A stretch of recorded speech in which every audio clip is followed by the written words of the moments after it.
Avast, me hearties, an all-new Dead and Buried Treasures featuring Captain Calico Drake and the crew of the Swashbucklers Haunt is up next. Ha! Alright, I'll do it. But I want a building named after me and no green M&Ms in my dressing room. Where it's Halloween all year long. Who is this? I? 2, I'm Captain Calico Drake. 1.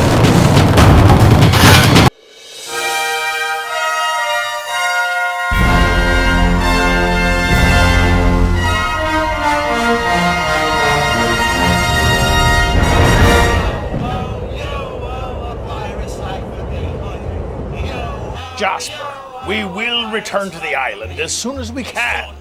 Who will? We will. You know, it's people like you that make me take kaopectate. Because you have stomach problems, I know. No, it's because I can't poop. It's also for nausea, heartburn, indigestion, diarrhea, gas, cramps, or upset stomach. Now I'm starting to have similar symptoms. You were talking about Metamucil. You know, in our day it was something, and there were no safe spaces, there were no trigger warnings, and there were no peanut allergies. I wonder why. Well, for hundreds of years, the only people who could have children were those who could hunt for food, build shelters, and fight That's nice. saber-toothed tigers. Now there are people having kids who can't eat wheat. Wheat! Now, Jasper, you don't understand. Those are allergies. They can't help it that... My favorite, Nancy, is when I go to a restaurant and the waiter asks me, do I have any food sensitivities? I can't laugh enough. I'm like, no, boo-boo, I don't have any food sensitivities. Load me up with the cholesterol special. I'm a pirate. Yes, but the last time you were at Walmart, wasn't old age for you guys at like 26? May I remind you that you are actually older than I am? Uh-huh. The clothing of kids now these days always look like they survived a bear attack and then celebrated with ice cream. Look at you, for example. You look like you should be on a warning label. A what? Besides, I got kicked out of a Walmart break room the last time I was there. What were you doing there? I was on a break. But you don't work there. I just got done going through the self-checkout, so clearly I did, One-Eyed Willie. You know, Jasper, this entire dialogue between you and I started because I needed the name of the movie for tonight. And I gave it to you. What else do you need? Nothing. I'm good. You know, Ahab, the island won't be happy much longer if you keep calling me up on this video monitor instead of coming to the island itself and checking in with it, so to speak. I mean, you've been gone so long, I've started to grow a beard. Captain, we need to start. We're very late. All right, Jack. Well, just remember, Redbeard, life is too short to be serious all the time. So if you can't laugh at yourself, call me and I'll laugh at you. Jasper out. Well, you can turn the lights out on me if you want, Captain Crunch, but I'm only relaying what the island wants you to know. You friggin' know-it-all. Still here, Jasper. Well, of course you're still there. I haven't hung up yet. But you turned out the lights on your end. 'Cause I'm like a ninja. It might be dark, but it keeps my reflexes strong. I have to memorize where I walk by walking around with my eyes closed. It hones my... Ah, damn it, who put that there? You don't sneak onto the island and move things around when I'm not looking, do you? What is that now, Jasper? Well, I thought it was a light switch, but it was just a drill. That's not the lights. A drill? Why do you have a drill in your living quarters? Actually, I have 4. The drill driver is for driving fasteners and drilling holes into wood, plastic, and thin metals. The hammer drill is best for applying concussive force to a drill through masonry materials. The rotary hammer drill is best for heavy-duty drilling through brick, concrete, or even rock. Captain, we're really late. We need to begin the show. Okay, all right. Okay, Jasper, I don't need a lesson in drilling from you because you specialize in machinery. Who does? You do! Oh, no, not me. I don't know anything about drilling.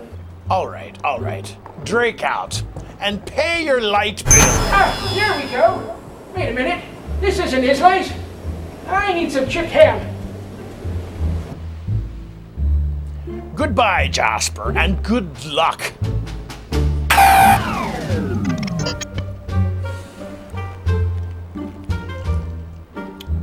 You know, Jack, every time I contact him, I wonder if we will return to find the island burned to the ground. That would be impressive, sir. Oh, I know.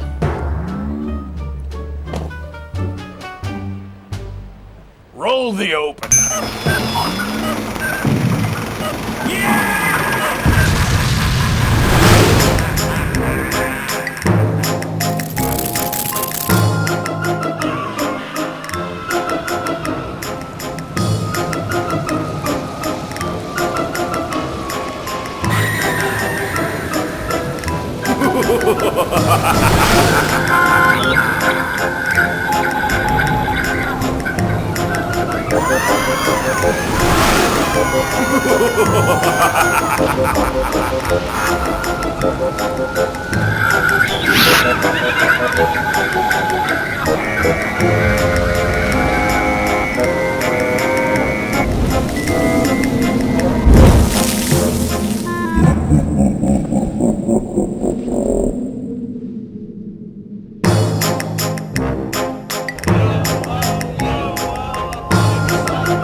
Avast, me fellow swashbucklers. So, you've come back for more, have ye?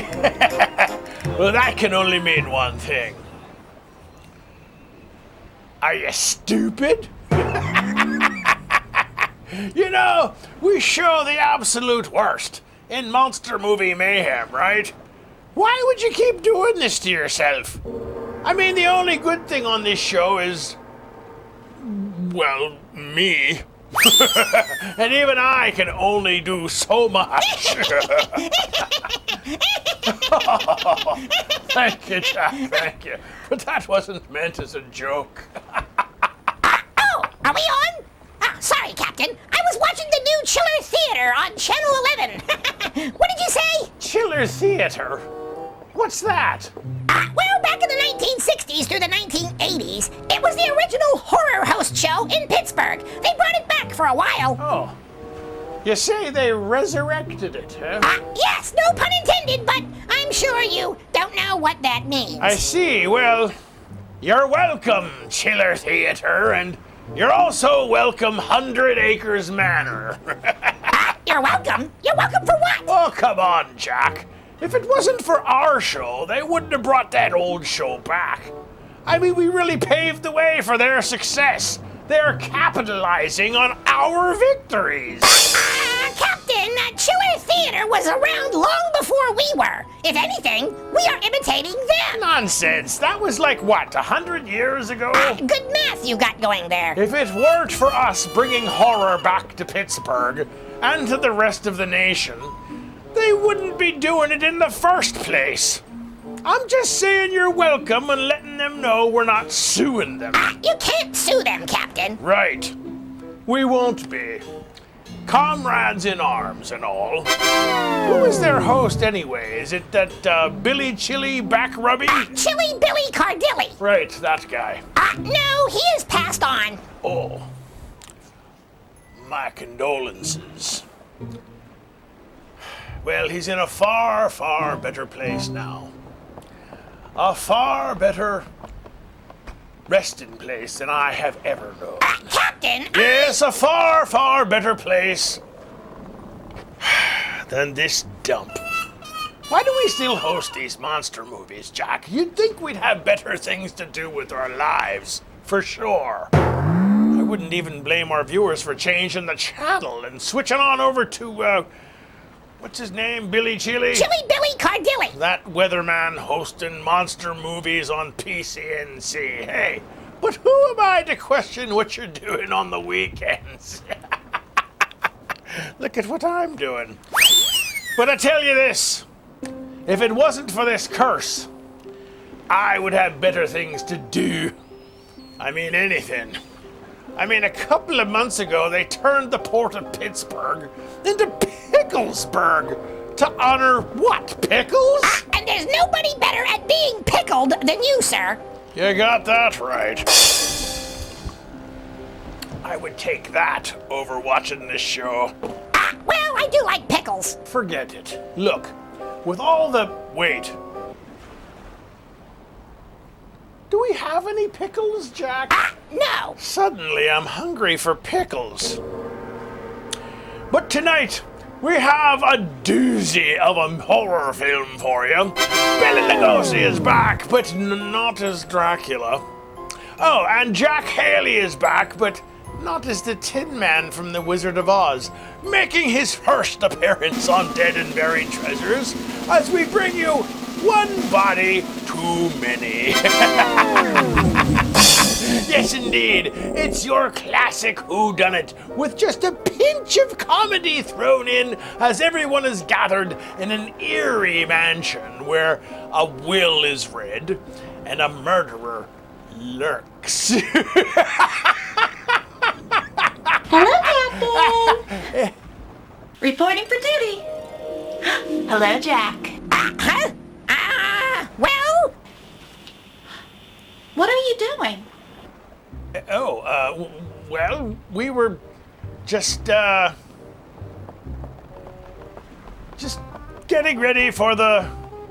the movie ready for tonight. Well, choose a good one. The show has to be a scary one. You have competition from PCMC. What, Chiller Theater? How are you feeling, Jack? You're not having any more problems with your cornmeal again, have you? I know you don't feel very well when you mix bad cornmeal with horror movies. Well, it's not so bad. Tonight. Oh, Captain, did you get the peanut butter cups I sent you earlier? Uh-huh. The what? You're the one. Yes, I got them. And the pierogies. Well, I know you like the Century's chocolate and cheese for sure. Well, I'll see you later. Oh, and say hi to the Siren and Jasper for me, won't you, Captain? He generally selects the movie from the library tonight, doesn't he? The what?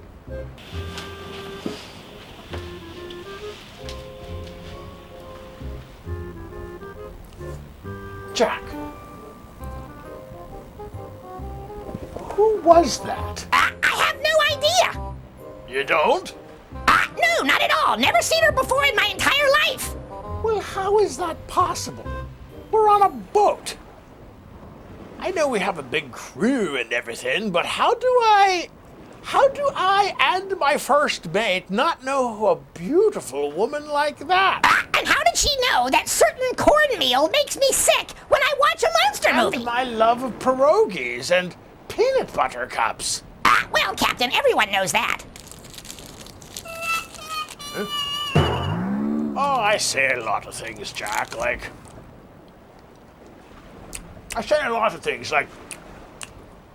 I'll pay you back, or I'm good to drive. And the Siren! And Jasper! I know, right? I mean, he's not even here. Is he? No, he's on the island. Well, that is a mite bit peculiar, isn't it? And why is she transfixed on Jasper? And the Siren. It's almost as though she were inquiring about him, but, you know, subtle. I've got a mind to follow her a bit. You know, where she goes on the ship. I'll go with you, Captain. All right, mateys. You stay right here and I'll be back. In the meantime, you get into tonight's movie. One body too many. As I said, it stars the Tin Man from The Wizard of Oz and Dracula himself as the butler. There's a combo. And did you know, Jack, in most monster movies, the butler did it. I can't wait, sir. Neither can I. As for you, try Bela Luigi's coffee, mateys. I hear it's delicious. You mean Lugosi? Whatever. Come on. Come on, Jack. Let's catch up.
Yeah, I know, but call me tomorrow. I gotta get out of here.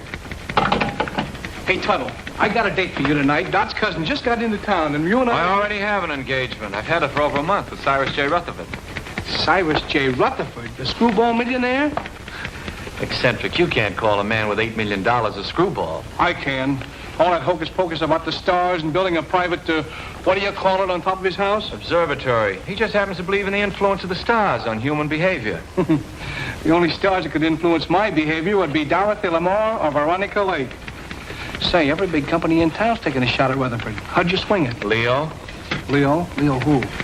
The star. You see, I wrote and told her that I was born under the sign of Leo. That's his lucky star. And he wrote right back and made the appointment for the 13th, which is today, when Leo's in the ascendancy. You mean to say you believe in that guff, too? I believe in selling insurance. Tuttle, the way you keep that nose to the grindstone, you're going to wear out the grindstone. You can laugh. Wait till I come back here with Mr. Rutherford's name on that policy.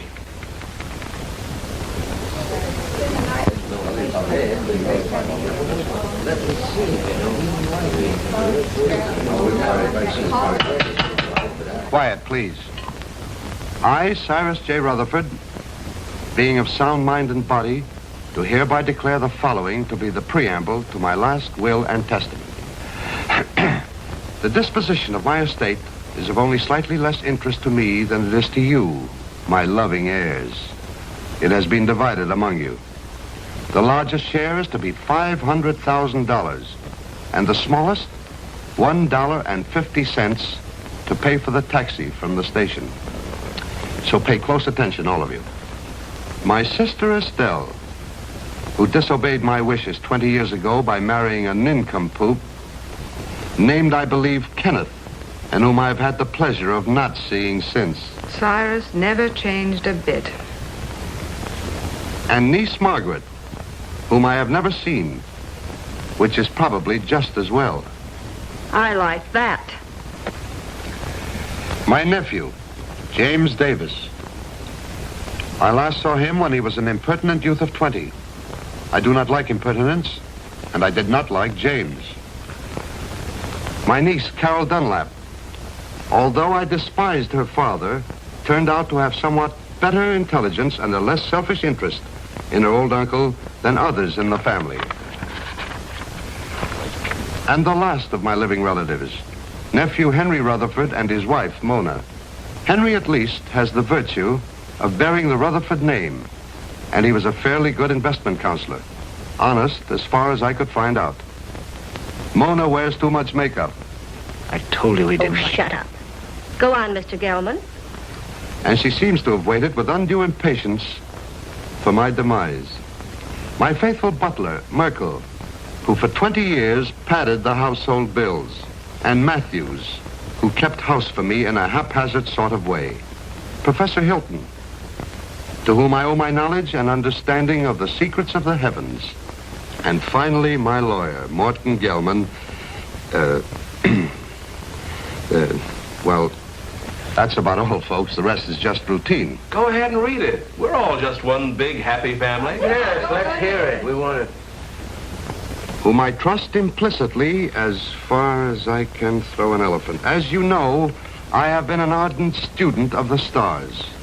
I want to continue to be exposed to them. Therefore, I wish to be interred not underground, but in a glass-domed vault where they will evermore continue to shine down upon me. You are all to remain here as my guests until this vault is completed. After I have been safely interred, you may open my will, which is now sealed in the safe in the specimen room. Then you will learn how I have seen fit to reward you, one and all. But should this, my last wish, be disobeyed, and my body buried anywhere except in the above-mentioned vault, then the terms of the will shall be reversed, and those who are to get the large bequests will get the smallest, and vice versa. Furthermore, should any of you leave the grounds before I am safely interred in my vault, you will forfeit all rights to your legacies. I know you will find it difficult to live together, even for a few days, but this is my wish. So with these last words, I leave you to your squabbling, which, fortunately, I won't be able to hear. Of all the insulting and insane ideas. Yeah, it'll never hold up in a court of law. Please, please. It's all perfectly legal. They'll start work on the vault tomorrow. Should only be a matter of a few days. Looks as if you and I are in for the lion's share. You mean from what Uncle Cyrus said? Ugh, this place gives me the creeping meanies. I wish it were over with. You don't have to stay. Have you read the final will? Do you know who gets what? He drew it up himself. And nobody will read the will until he is properly interred. Well, if I'd known Let's not stand around in the presence of Uncle Cyrus's body and quarrel about his will. I wouldn't quarrel either if I'd spent 20 years stooging for a slice of it. I resent that. I meant you to, dear cousin.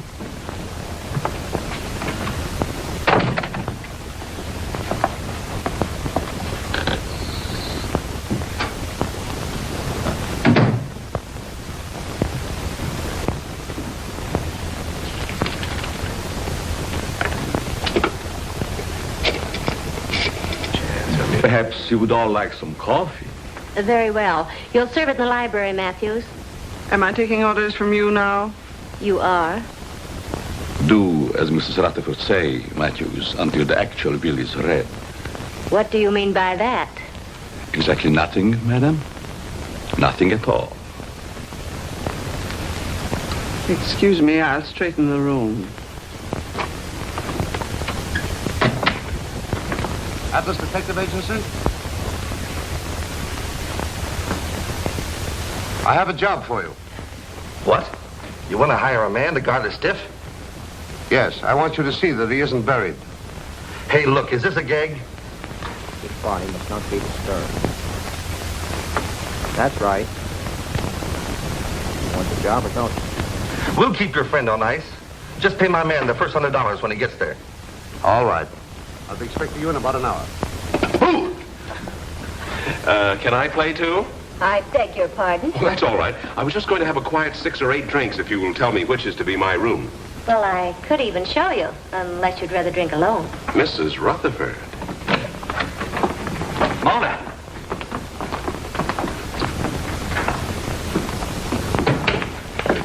Well, what have we here? Oh, come on, Kenneth. I've got a headache. Does anyone see Professor Hilton? He's up in the tower, I imagine, communing with the stars. Well, just to set everyone's mind at rest, I've engaged a watchman to spend the night with the casket. That's a swell idea. It'll save us the trouble of watching each other all night.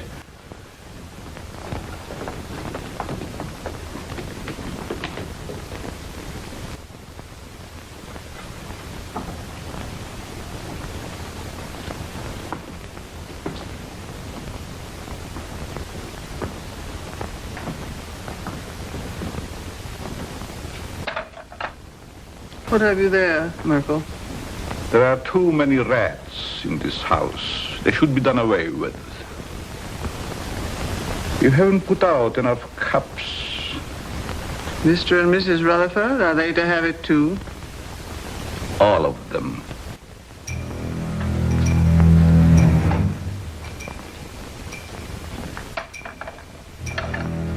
Will you open the door, please?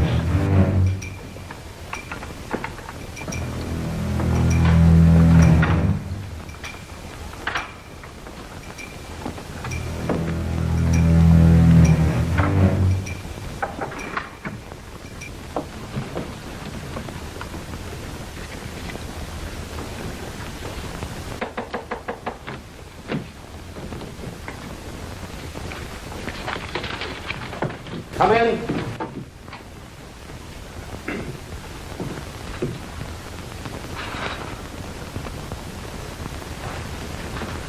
I brewed some coffee, sir, but I can't find anyone in the library. Well, they're probably all retired. Wouldn't you care for some, sir? No, it keeps me awake. I assure you, this coffee will not keep you awake. No, thank you. No, thank you, Merkel. Very well, sir.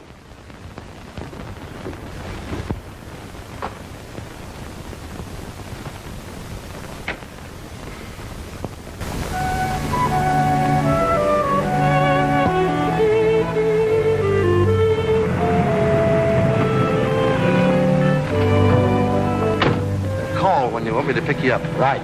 And don't let the stiff take a powder on you, huh? Creepy joint. I hope this job don't last long.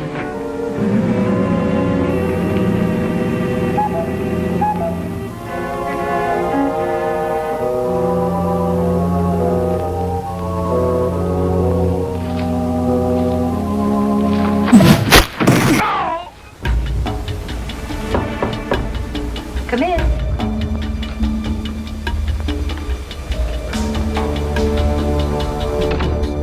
I thought you might need your bag, Miss Carroll. You left it in the hall closet downstairs. Oh, yes, thank you. Just put it there. Yes, I was very considerate of you. not at all. I hope you'll be comfortable. I'm sure I will. Good night. Good night.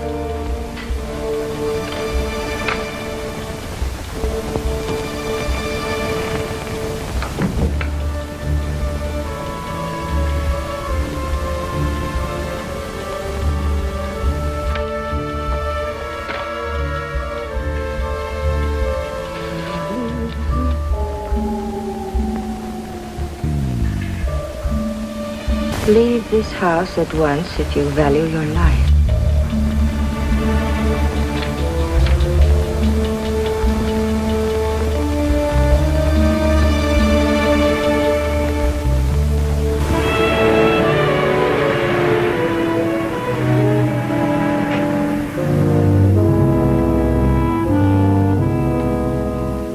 That must be the detective driving up.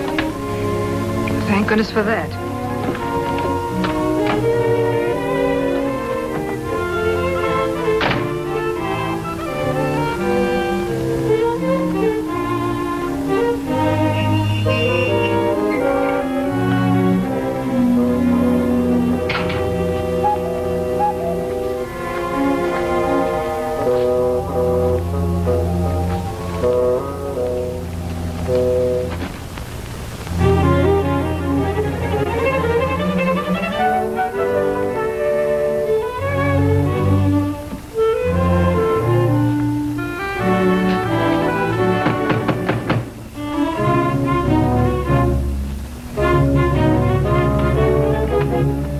Good evening. I have an appointment.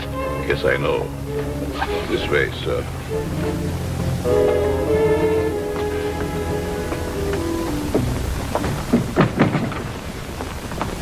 Nice place you have here. Yes, sir. Oh, I've been trying to get here for so long.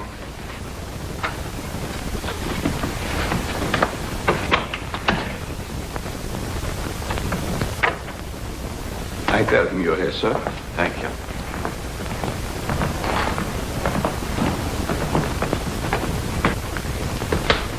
Go.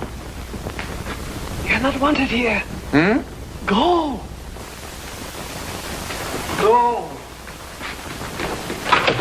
When so glad you've come. Say, that... I wouldn't have slept a wink all night if you hadn't. Well, thanks. That's awfully kind of you. You don't look a bit like I expected. I don't? No, I thought you'd be more rugged looking. You know that, why do I have to look rugged? Well, I don't mean that you aren't. I just mean that you don't look it. I suppose under your coat you're a mass of muscle. Just shows how deceptive appearances can be. Oh, I don't think my appearance is so deceptive. Now, you're being modest. But then I've heard that people who lead dangerous lives usually are. Well, it isn't so dangerous, but once in a while you run into a rough customer who tries to throw you out, but mostly it's just routine. Oh, I wouldn't call it routine to go tracking people down so they can shoot at you. Oh, no one's ever gone that far. Although one time a fellow tried to cancel his wife's life. Oh, how horrible. What did you do? I talked him out of it. Besides that, I got him to take out an annuity for her. Oh, you must be very brave. Oh, I wouldn't go so far as to say that. How do you do? I'm Morton Gelman, Mr. Rutherford's lawyer. Pleased to meet you. Your duties have been explained to you? Mr. Gelman, I've been in this business for over 12 years. Good, then you should know what to do. Here's your money. Oh, I couldn't take any money yet, really. This is just the first payment. You'll get the rest later if everything goes off satisfactorily. Well, I'm quite sure it will. Of course, he has to be examined by the doctor. Well, that's all been taken care of. You just do your part. We'll take care of the rest. Here you are. Well, this is a little bit irregular, but I guess it'll be all right. He's in there. You'll just sit with him all night. I'll sit with him. I'll be upstairs if you should want me. May I show you in, sir? Well, I guess so, yes. Goodbye, Miss... Dunlap. Pleased to have met. We haven't met yet. My name is Tuttle, Albert Tuttle. I'm Carol Dunlap, his niece. How do you do? How do you do? Would you care to have a cup of coffee first, sir? Yes, I would. What kind of coffee is this? The very best, sir. No, I mean, there are two classes of coffee drinkers. There's the percolated, then there's the drip. This is percolated. Sorry, I'm a drip. Well, excuse me. Yes. Good luck, Mr. Tuttle. Don't worry, Mr. Rutherford won't get away from me tonight. This way, sir. How's Mr. Rutherford looking these days? He never looks better, sir. Fine. He's in there. Thank you.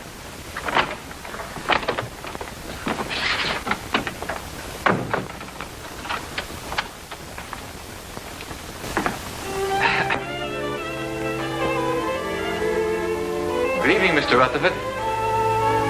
Oh, there you are. Mr. Rutherford, I'm Albert L. Tuttle of the Emperor...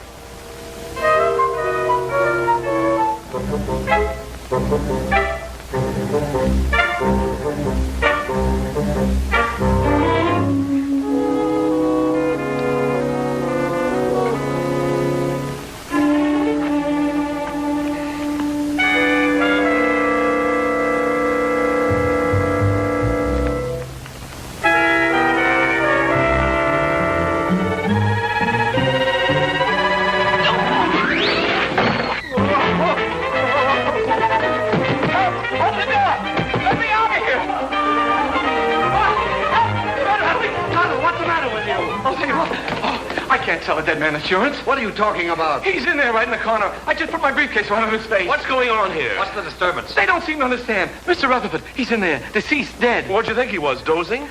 You mean you knew it all the time? Why else would I hire you to watch the body? Watch it. I came here to sell it. Him, life insurance. Who ever heard of selling a dead man life insurance? I don't want to sell him now. Say, who are you anyway? Albert Tuttle of the Emperor Life Insurance. I had an appointment with Mr. Rutherford. I've had it for over a month. I'm going to sell him a $200,000 policy and get my gold pin. Why didn't you say so? What are you doing going around posing as a detective? I wasn't posing as anybody. I came here to see Mr. Rutherford, and I've seen him, and I'm going to get out of here. Not with my $100. I don't want your money. I didn't want it in the first place. Here. Hat and coat, I don't sir. want my hat and coat. I just... Oh, excuse me.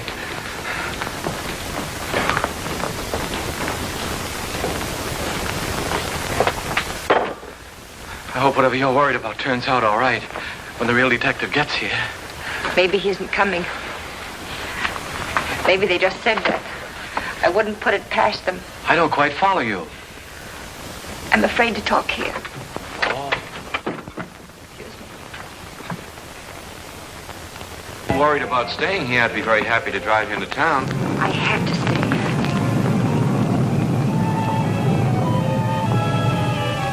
Oh, I feel quite sure everything will turn out all right. I know something's going to happen. I wish you'd stay. What could happen with all those nice people here?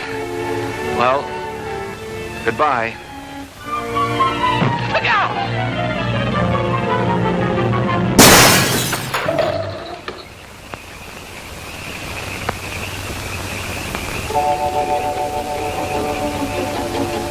Get away from here before you get yourself killed. Wait a minute, pal. Wait a minute. You're gonna pass up a bet like that. Pipe that dog. You could be a hero. Go now while you got both legs. This is none of your business. Don't listen to that side of you. Get in there and pitch. Look at those eyes. Look at those. Stop it. Stop it. She's luring you to destruction. She'll try flattery next. She'll say, you saved my life. You're wonderful. Oh, you saved my life. You're wonderful. What did I tell you?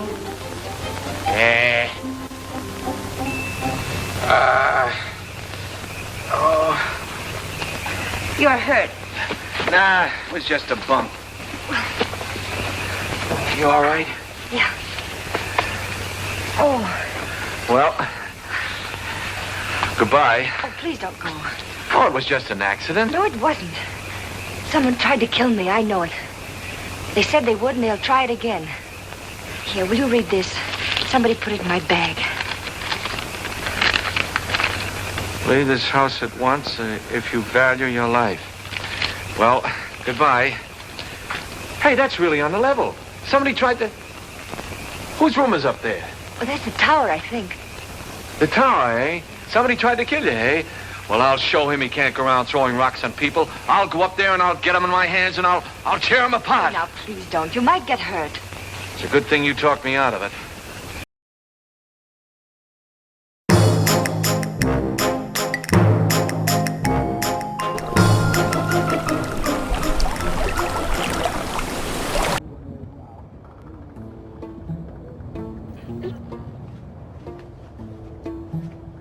Well, hello, Professor Gertie. Oh, hello. I see the experiment you are working on to breathe underwater using leeches was almost successful. You should be proud. Huh? Yes. Captain, who? Ah, there she is! Hi, Professor! How are you today? Good to see you! It needs a few trials, but, the captain seems interested about it. Where did she go, Captain? Well, I'm sure it'll be successful. There, talking with Professor Gertie. Much more successful than that one you attempted last month that destroyed the port lab on deck 4. Are you kidding me? You know about that? Uh-huh. Jack, be quiet. Captain, do you really think that hiding behind this beam prevents Professor Gertie from seeing you? You know which lab was destroyed and which one suffered smoke damage? Oh, sure. The starboard was the smoke damage one, and the port lab needs to be rebuilt. Well, just a little bit, right? I'm gonna... Shh. But don't let the captain know. Good day, Professor. But how did you know which one? I mean... But it hardly prevents me from knowing Professor Gertie blew up the lab on C deck. Come on. I mean, you're hardly invisible. Captain, who was that? I mean, she knew all about the experiments. I know. It gets more peculiar all the time. Well, I mean, she seemed to know everything about me and my lab. And don't think I didn't just hear about the port lab on deck 4. I need to know about this later. I can explain it. All right. I need to know what happened. I can explain it. So explain it.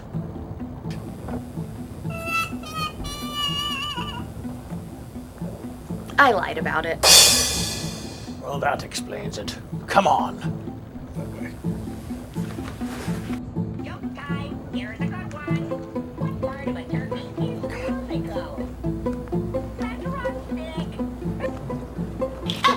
Hello, Mr. Bones. Oh, why, hello there.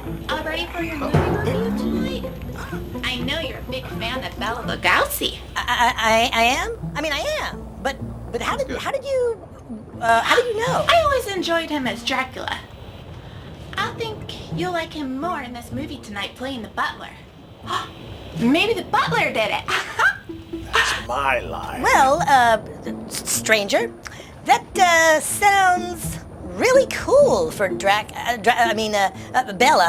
but Well, see you later. Captain, did you know that woman? Why do we bother? Pretty peculiar having a perfect stranger know everything about you. Kinda scary. It's not natural. Let me go get her, Captain. I'll get to the bottom of it and ask her a few questions. No, we better wait on that. Did she know any of you? Not me. Nope. Can't trust someone like that. She knows too much. But the question is, how? Is she even a crew member? You can't know everyone, Captain. I don't. Now, how is that possible? I can explain. Just before we were brought to this century, we took on some new crew at port in Tortuga.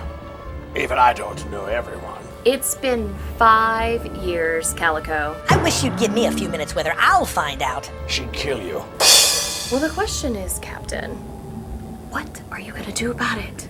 She seems suspicious. As long as she doesn't do anything outside of pirate law, I'm not gonna do anything. Well, I'd sure like to go up there and talk with her.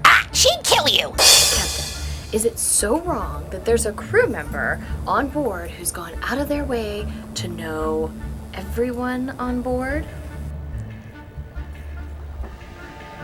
Yes. Well, you have to admit, that is strange. I'd still like to go up and talk to her. She'd kill you. Well, that gave me the creeps. You know, I saw a TV show once where a stranger knew all about all the people in town. I saw that. You know how it turned out?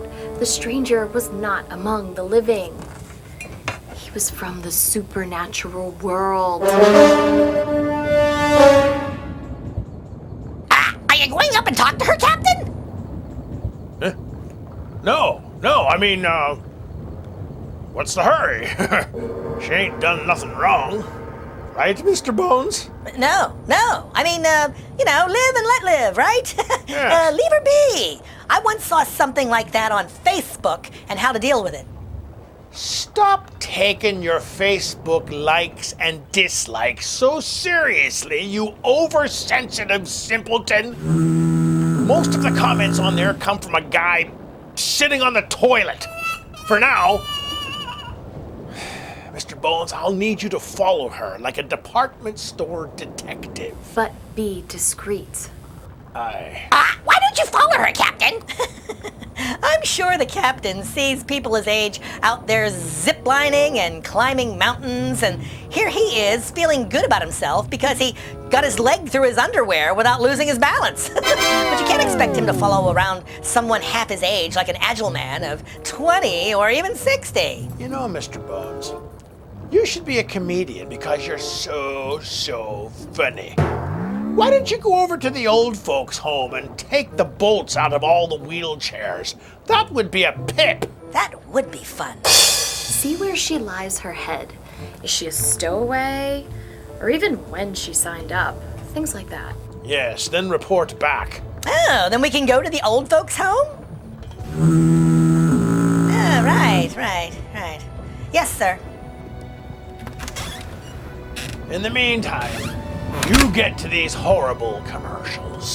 Do you think we found our spy, Captain? Perhaps. We'll be right back.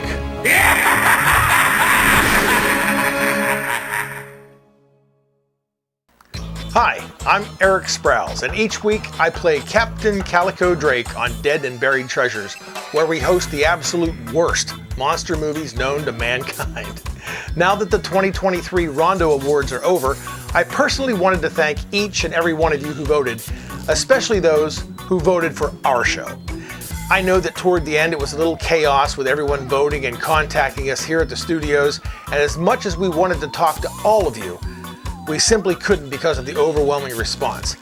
It's really a lot of fun playing Captain Calico Drake and Jack and Davy Bones and Reginald Gaylord Drake, among others, but it's just as much fun writing the show and working with such a wonderful cast. not just myself. And of course you, the viewers, make it rewarding. Right, Jack? Why would you say that, Captain? Jack, you may be on your perch that we use on the show, but I'm not the captain right now. Oh yeah, well, get your own damn coffee. See? Who's the egotist now? It all went to your head with that Emmy Award nomination last year. Well, maybe just a tad. It's this new bird seed, sir. Well, that's okay, Jack. Bottoms up. Being nominated for the Horror Host of the Year in the 2023 Rondo Awards is a huge feat because it's no longer regional, it's national. Actually, worldwide with the Rondos, and just making the ballot is a win for us. I mean, our competition is Joe Bob Briggs, Elvira, Svengoolie, and many others. Dozens, if not hundreds, of horror hosts in the continental United States and beyond. Clearly, an uphill battle. And often we forget it's just an honor to be included with our peers. Irish Rose! I'm all right. The sweetest girl I know. So thank you to everyone who voted, and a special thank you to our cast and crew, from Mirabella to Jasper to the Siren to Calypso, to everyone who voted for us at Dead and Buried Treasures. Now we're talking! X-nay on the banner-ay, Mr. Bones. We didn't win. Always a bridesmaid and never a bride. Uh-oh. Much better.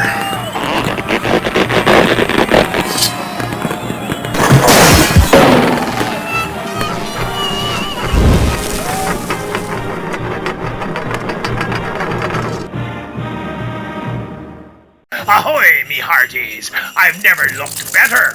Presenting the limited edition Santa Drake decoder statue for the holidays.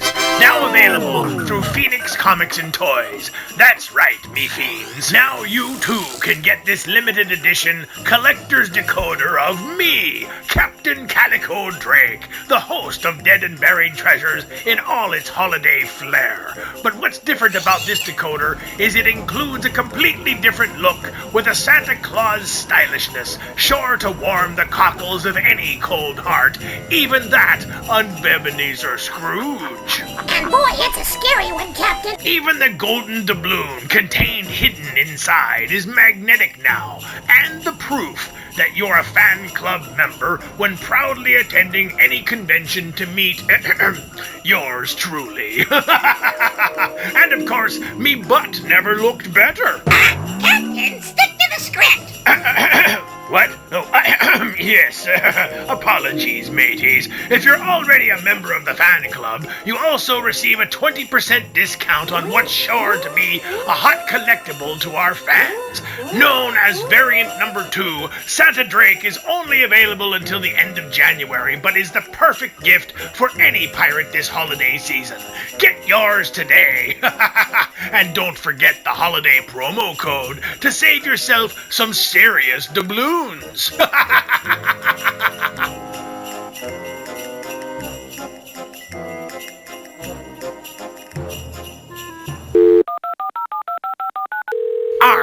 We asked, and you responded. Hey guys, I was just calling to tell you that I'm a really big fan of your show. Me and my friends watch it every Saturday night, and we are absolutely in love with all the monster movies that you talk about, and especially that they're from like the 50s, 60s, you know, the older movies. That's what we like about the show so much. We especially like your parrot Jack. He's always making us laugh, and it's just a very enjoyable show that we like to watch every Saturday. So I was just calling to give you my feedback, and I hope you continue to make more great shows. Thank you. Hi, I just thought I'd call and tell you I am enjoying your monster movies. They're great. And also, I love Drake. Hope to see more of you. Bye. Hey, this is Saul Cummel from Pittsburgh. I just want to tell you guys, I really love Dead and Buried Treasure show. I love all the old monster movies. It really takes me back to when I was a kid, and now I'm able to tell my friends, you know, you guys got to check this show out, and it'll bring back so many memories for you. Let me tell you, too, Calico Drake is hilarious. Although I tell you what, Jack really makes the show. He just busts Calico Drake every chance he gets, and I love it.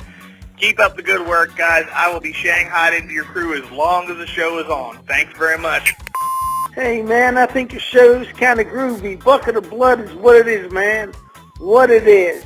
Got that beatnik thing to it, and I just love it. Groovy, man, groovy. Hey, keep up the good work, guys. Okay, talk to you later. There are no further messages. Operators are standing by. Call now.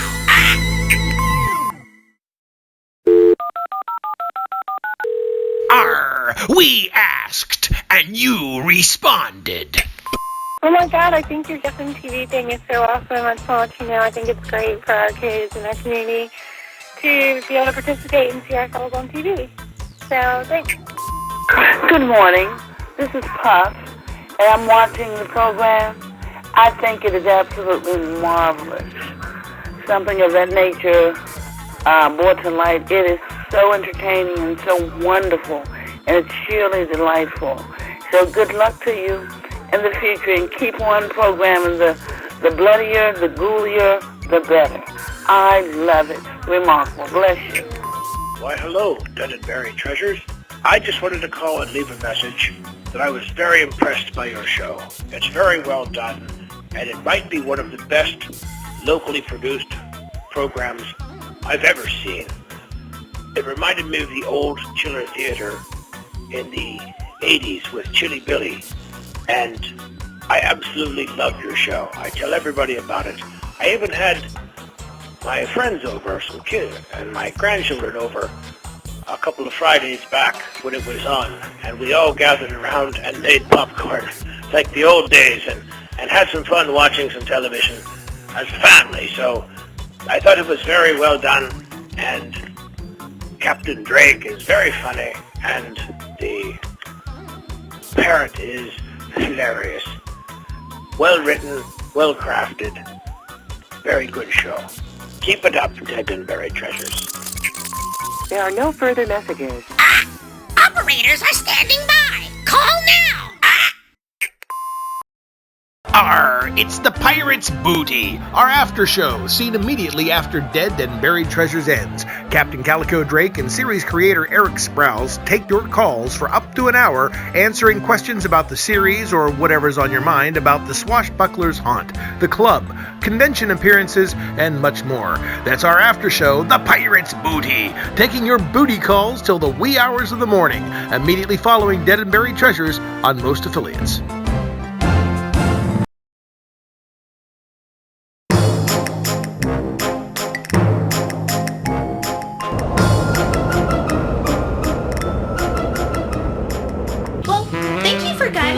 Quarters in that. I always get turned around down here. No problem. Let's see. I need to go topside for about half an hour and find Jasper. I got myself. I lock my quarters. I think that's everything. Well, nice to see you again, Annette. Oh, and goodbye, Mr. Bones.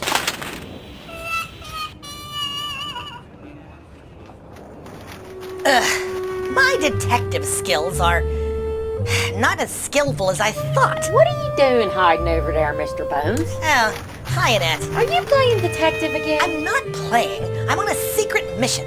What do you want, Annette? Aren't you needed on the communications deck? I'm on a break. But it's not so secret that you're following her around. You're like a stalker. I'm not a stalker. She knows everything about us. About this ship, you, everything. If anything, she's the stalker. I'm keeping my eye on her. What for? Because she knows people? Listen, I'm the communications liaison officer. You are? Yes. Huh. You'd think I would have known that. Do you know her? No, but she sure knew a lot about me. And she was a little lost. Besides, what's wrong with her knowing the day-to-day operations on a ship? Isn't that a good sign of being a pirate? Or a spy? What does she know about you? She knew everything but my bra size. But, of course, my boobs are much too beautiful for me to be trapped on this ship in the first place. She said her name was Gigi. Gigi? Gigi. Now, does that sound like someone out to destroy the world? No, it sounds more like a French maid or an overnight stripper at an airport. Well, who do you figure her to be, Mr. Bones? Some vicious criminal? I don't know. Thus, I'm following her. She might be a stowaway. Ooh, a stowaway, huh? I will say, she seemed real interested in Jasper. Jasper? Yeah. She kept asking if he was on a ship. It's interesting that she knows everything about everybody on this ship. But Jasper... And that's the reason I wanted you to know, Captain. How did you find out about her fascination about Jasper, Mr. Bones? Annette, you know, the CLO. The Communications Liaison Officer? Oh, her. I like her. She's pretty. Pretty weird. Anything else? Well, she finally picked up on me watching her, and when she did, she suddenly shoved her hand in her pocket real fast and walked down a side hallway. Do you think she's got a gun? Mr. Bones, that could have been for 1,000 reasons. I'm more curious to see if she's a stowaway. And why? So why do you suppose she knows so much about us? I don't know, Jack. And who is she? Where is she from? Why is it no one knows her or has even seen her before? Maybe we should throw her overboard. Mr. Bones, if I were to throw everyone overboard on this ship who acts the slightest bit strange, I'd have to bring this ship into port alone.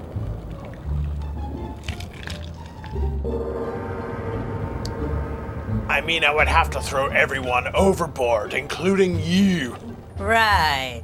How long do you suspect she's been spying on us? Mr. Bones, who said she was a spy? Say, do you expect she could be a foreign spy? She doesn't sound foreign to me. Yeah, well, they learned to talk better than any of us. Boy, that Annette has the prettiest legs. And the angriest face. Look, Mr. Bones, we can't do much other than keep an eye on her, and I don't want to make someone walk the plank if they're simply guilty of being a member of me crew and knowing me name. And then I throw them overboard. Maybe she keeps to herself below deck in her free time. It's a big ship. It was the biggest of the line back in the day. It's simply a coincidence. Coincidence? How was that a coincidence? Mr. Bones, I heard recently that a man was suing Smart Water. You know, Smart Water, the bottled water company? Yes. He's suing them for not making him smart. Now, if that's the case, I'd like to formally announce my lawsuit against Thin Mints. It's unrelated. But Captain... Captain Drake? Captain? If you will excuse me. Who is she, Captain? I tell you what, if she is a foreign spy, I sure would like to be the one to catch her. Gigi, this is my navigator, Davy Bones. Oh, sure. Hello, Mr. Bones. Sprechen Sie Deutsch? What? Nothing. You're dismissed, Sherlock Bones. Fine. What was that about? Well, that's the nice thing about skeletons, always willing to lend a hand. He's just trying to learn a little bit about you. You know, none of us really know that much about you, you know. No, I guess you don't. Well, perhaps I'd better. As for you, why don't you get back to the movie? This might take a few minutes, and I certainly don't want to keep you from The Wizard of Oz. You mean one body too many? Right. You know, Jack, what do you call a wizard who walks everywhere, barefoot, has poor bone density, and bad breath? What, Captain? What do you call a wizard who walks everywhere barefoot, has poor bone density, and bad breath? Supercalist, fragile, mystic, and hexed by halitosis. Oh, yes. Well, thank you. I'm glad you liked it. Captain, don't even. What's the point of being charming and disarming if I don't even get a chance to use me charms? You know, Captain, you take away the looks, money, intelligence, charm, and success. What do you have left? No real difference between me and Ryan Gosling? We'll be right back.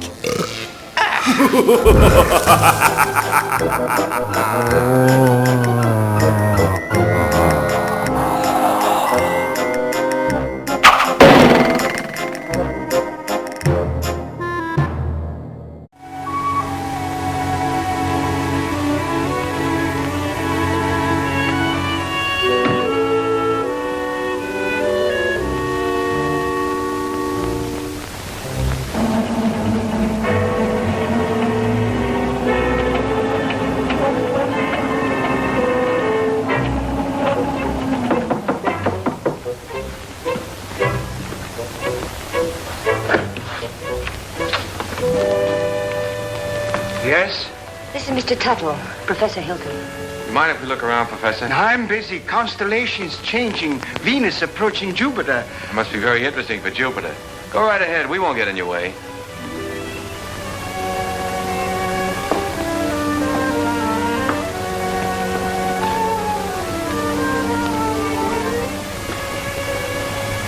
Careful. You might get a long way down. How did that stone get loose? Stone? Stone?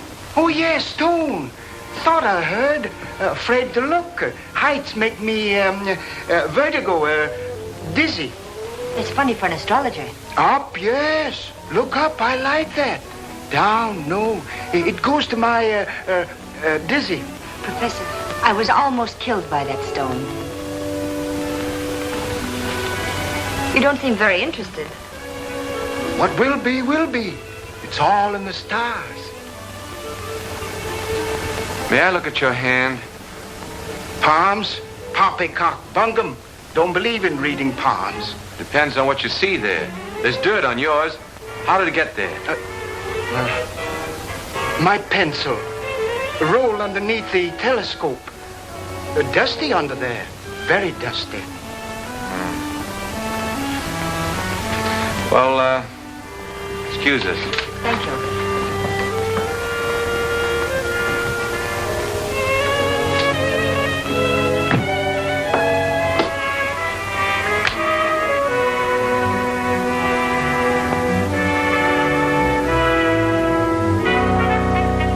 What do you think? Well, he looked harmless enough, but there was dirt on his hands. Well, maybe someone came around the parapet when he wasn't looking and loosened the stone. Why should anyone want to harm you? I don't know. Uncle Cyrus left kind of a peculiar will. Hasn't been read yet. But if I'm one of the ones that get the bigger share, somebody wants to get me out of the way. Could have been an accident. Accident? Say, are you covered for falling stones? I don't think so. Well, if one stone fell, another could work loose. And it would be a good thing to be covered. Let's see now. Oh, the detective. I wonder why he didn't show up. Atlas Detective Agency, Canal 60598. They don't answer. Maybe they're on a special case, something like murder or something. What are you doing here? I thought you'd left. Well, you see, He wanted someone to watch the body. The detective didn't show up, so Mr. Tuttle said he'd do it. I did. Him? He. What? He, not him. It's a common mistake. You see, him is objective. I'm sure your grammar is excellent, Mr. Tuttle, but I'm afraid you won't make a very good watchman. I'm afraid so, too. Well, he's better than no watchman at all, isn't he? Besides, I think he's very nice to say he'd do so. Who? Very well. I wash my hands of the whole responsibility. From now on, it's on your own head. On my head? Now, Mr. Gelman, there's a mistake here. It's very kind of you. I'll be able to sleep now. Good night, Albert. Good night, Carol. Good night, Mr. Gilman. Good night. I guess it'll be all right. I'll sit here and make myself comfortable. In there. In there? I don't need anybody to watch out here. Mr. Gelman, would you like to play a little dominoes? No. Set a game? No.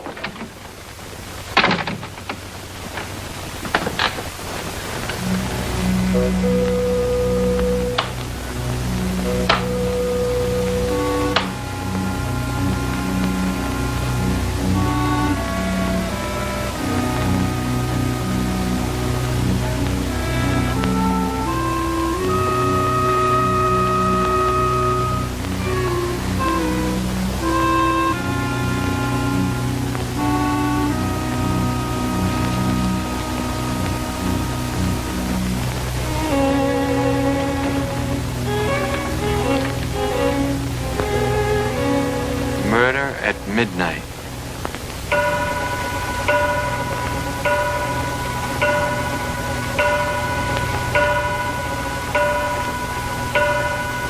Nine, 10, 11.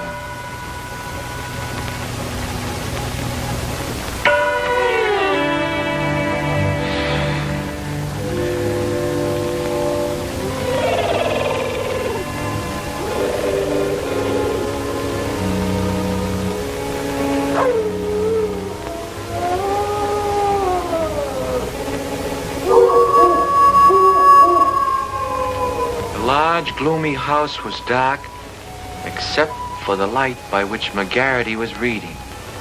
Outside, a storm was brewing. Inside, the painful silence held the promise of violence and death. In the distance, the first faint rumble of approaching thunder was heard. The very emptiness of the room held menace. To Inspector McGarity's alert ears, no sound was too slight to be heard. The ticking of the clock, almost in rhythm with the beating of his own heart. The wind slammed a shutter against a window.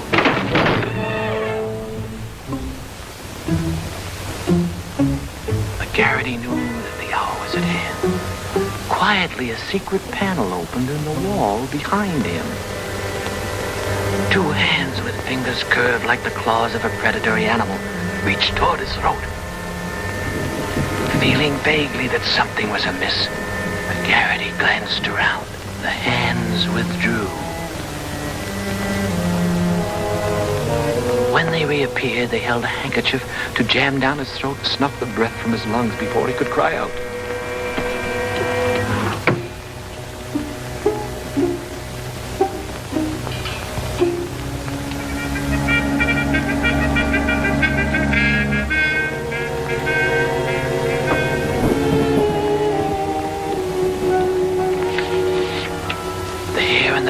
McGarity's neck began to rise, as he had a premonition that the bloody hand which had struck down Sir Ogilvy would strike again that night.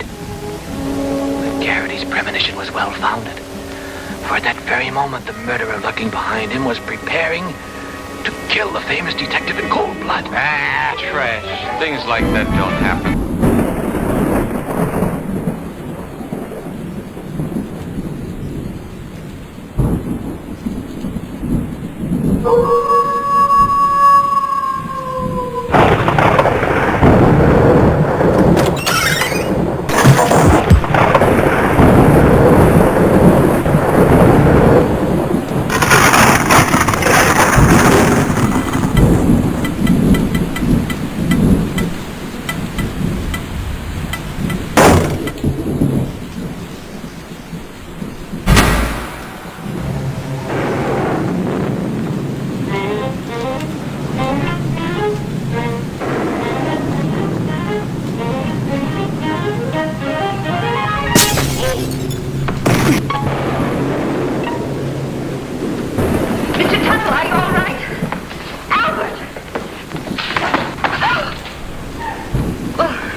Are down.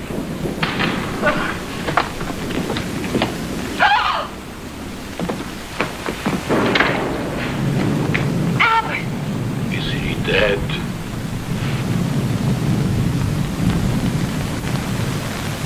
Will somebody do something? He's hurt. Oh. Oh, Albert, speak to me. Say something. Oh, the sign on the dotted line.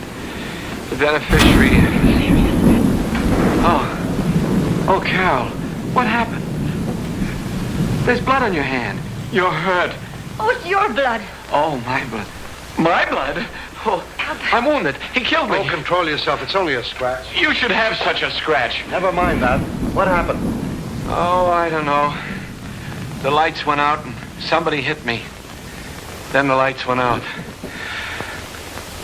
There it is. What is it?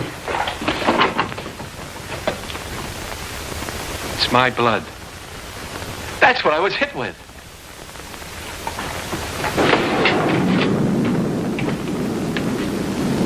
Both doors are locked from the inside. It's someone right here in this house. Where were you 5 minutes ago? Oh, don't be so nosy. I was with them. Why? What's the matter? You got a headache? Maybe you can tell us what's the matter. Someone attacked him. It's my blood. We were upstairs having a nightcap. Kenneth Hopkins, you promised you'd only have one drink. It's cold up there in bed. Who's this? Mr. Tuttle was acting as watchman to be sure that no one steals the...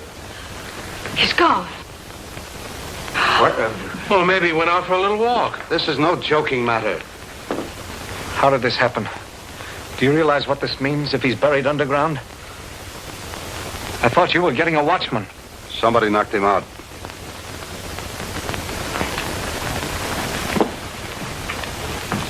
And I thought you were an insurance salesman. Well, I am. I was.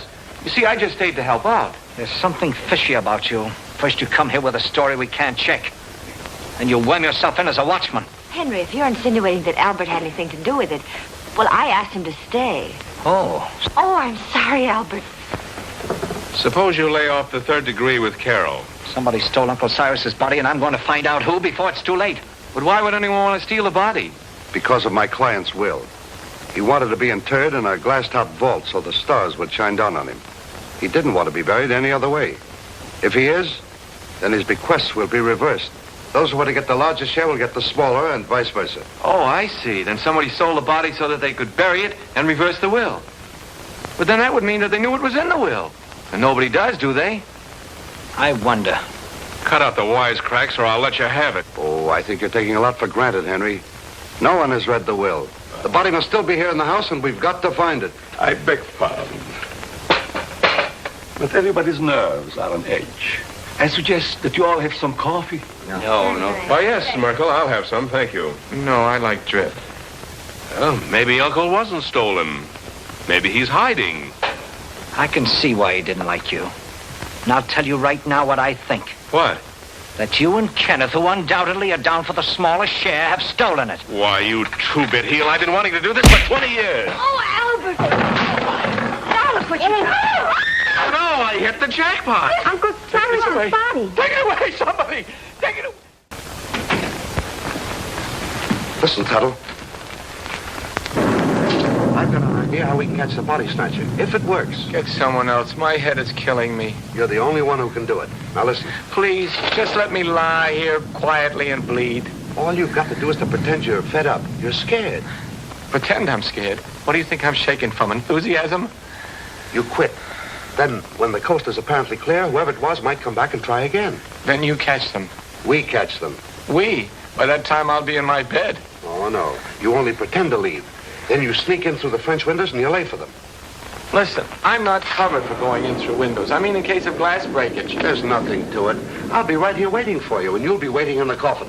Oh, I'll be... Coffin? Don't you think it'll be a little bit crowded in there? We'll hide the real body. Oh, I get a better idea. Let the body stay there and let me hide. Look, you want to help, don't you, for Miss Dunlap's sake? But I didn't figure on going that far. Good. Now, you start your act as soon as we get out in the hall. Now, wait a minute. I want to talk to Miss Dunlap first. I don't want her to think I'm a coward, even if I am. Absolutely not. You mustn't tell anyone. If anything went wrong, she'd be open to suspicion. Oh, I didn't figure. If anything went wrong... Nothing will go wrong. Why don't you stop worrying? You sure this is all right? Yes. Remember now, you pretend you're leaving. Then I'll let you in again through the French windows. But make it convincing. I can't stand much more. That body falling on Albert. Ooh. I've had enough of this. I'm going home. All right, if that's the way you feel about it. Albert. That is the way I feel about it. I am going home. I don't care what you say, Mr. Gelman. I'm leaving. After all, I've been popped in the head and punched around and pushed around. Albert. Why should I stay? Next time I might get killed, and I'm too young to get killed. That's a very sensible attitude. A very sensible attitude, Mr. Tuttle. After all, it's not my affair. You said so yourself, Carol. I came here to sell your Uncle Cyrus insurance. As long as nobody's interested in insurance, I'm leaving. Eh?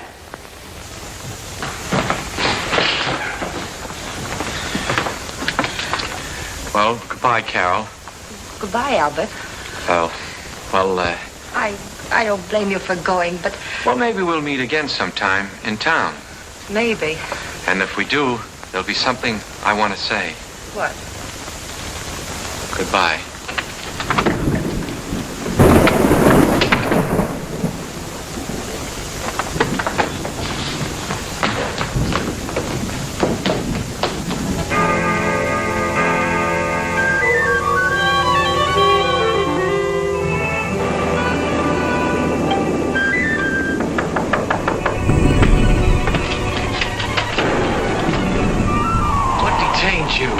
To go to bed, so the others would too. They're all asleep now. Come on. Can't I sit here a while, Defrost? Come on, we've got work to do.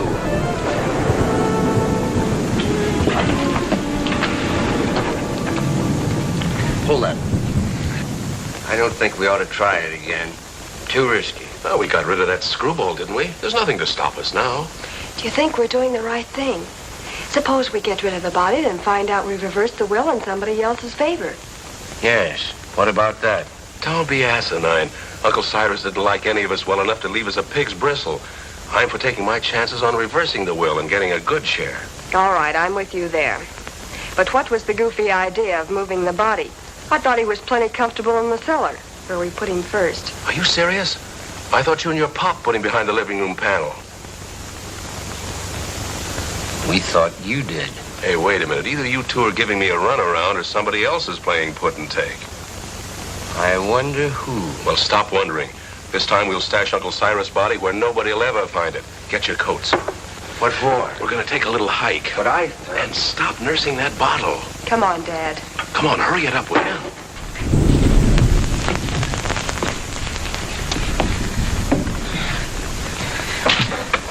Think you'll be safe in there? Of course. You'll be watching. Yeah, I'll be what? Here, hide the key. Come on. Tuttle. Get your coat off and get in. Say, I have an idea. Supposing I hide in the specimen room with you. No, that's no good. Get in. It doesn't look comfortable. Why not? It's padded. Yes, so's the cell. Come on now, get in. Now, wait a minute. Don't rush me. You sure it's safe? I'm not worried about that. You're not worried. No need of both of us worrying.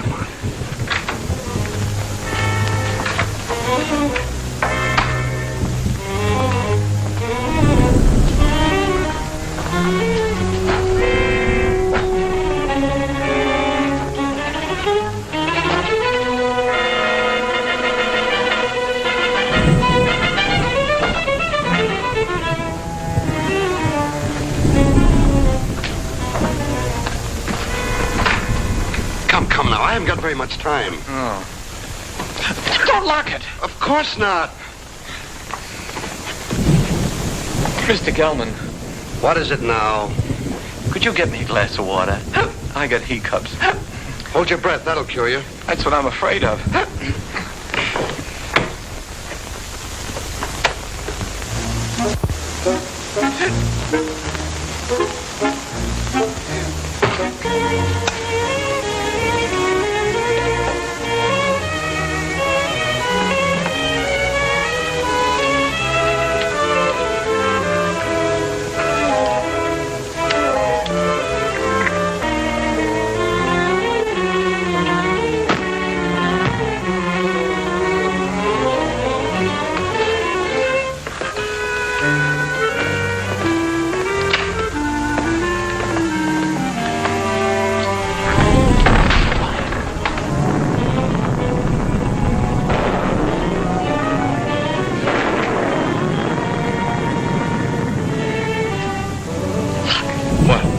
I saw those windows move.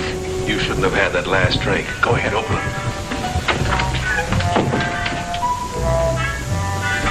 Well, come on, let's get him out of here. Well, it's locked. Guess we'll have to take the whole box. You take that other end. Got it.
Jerking? Who jerked? You did. You want to make me drop it? If anybody jerked, you jerked. Oh, for heaven's sake, stop it. Come on, let's get this thing over with. There. That did it. You almost jerked it out of my hands that time. I did no such a thing. Your foot must have slipped. Look, do I have to carry this thing myself? Come on, I'm freezing.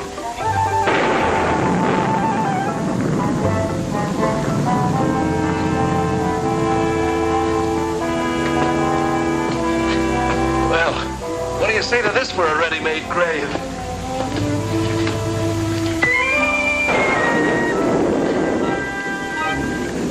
Nobody will ever find it in the pool.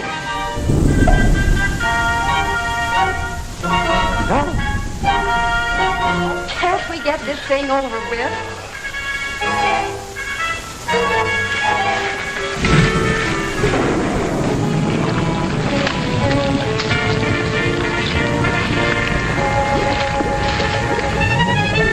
Let's get out of here. Let me out of here!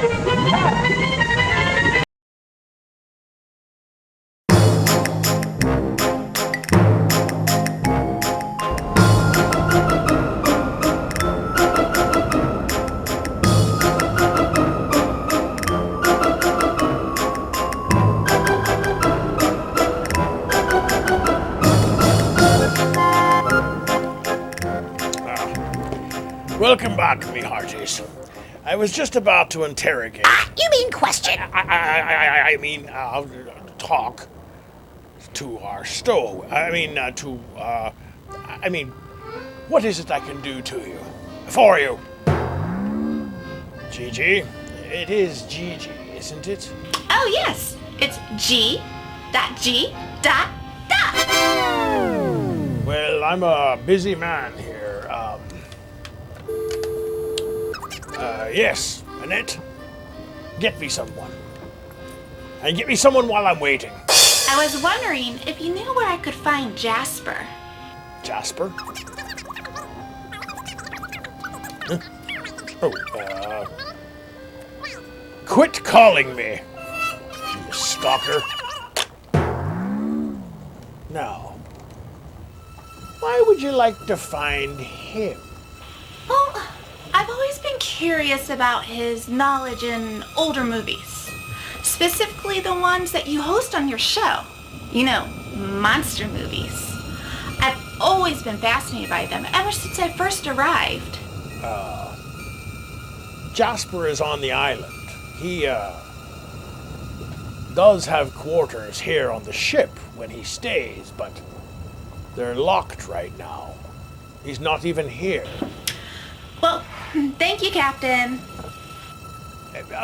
Gigi, am I right to understand that you haven't been aboard the Haunt all that long? No, never. I came aboard just before we ended up here, in this century. And you figured you would just be happy here. Are you kidding? Why wouldn't I be? Well, I don't know. Why should you be? I'll see you later. More and more. Do you think Annette would know anything else about Gigi, Captain? What? You know, Annette. You know, lover boy, if you would focus more on our inquisitive new passenger as much as you're focused on Annette, we would have this mystery solved by now. Better get over your little crush and get back to pirating. I get lost in her eyes. Well, you get lost in most department stores, so I wouldn't read into it too much. As for you, let's get you to a commercial before you join. What was the name of that ridiculous movie again? Something about your body parts? You mean one body too many? Right, one body too many. You know, Captain, what human body part is long, hard, bendable, and contains the letters P-E-N-I-S?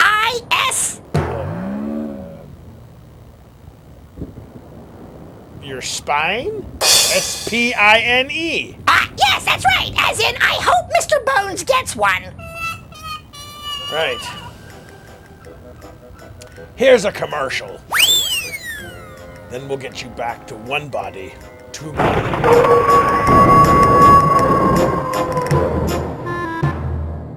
Arr, it's that time, me hearties. It's time to welcome aboard new crew members to the Dead and Buried Treasures fan club. And by doing so, here is your bounty for this month, if ye can decode this show's secret message. So get ready to pause those DVRs, mateys, and honor the code.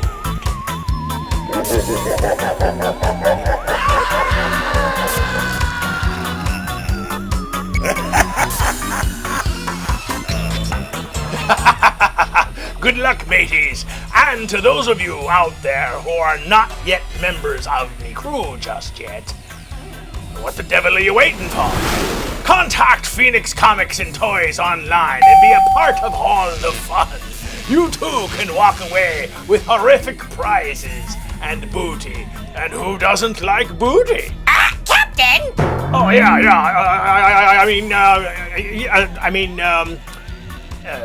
Taking part in all the fun and games. Yes. I certainly don't want another meeting with the network about being PC, so yes, best of luck to you, me hearties, and remember to honor the code. You too can take part in all the fun and win prizes from Dead and Buried Treasures. Just become members of the fan club. By becoming a member of Captain Drake's crew, you receive an autographed 8x10 picture of the Captain and Jack, welcome letter, a crew doubloon keychain, quarterly newsletter published 4 times a year, discounts at conventions, on Redbubble merchandise, and of course the decoder statue of Captain Drake that helps you decode the secret messages that the Captain sends out each show, where you can win prizes exclusive to those who are the first to solve the secret pirate codes. So contact Phoenix Comics and Toys and begin the fun today. And remember to honor the code.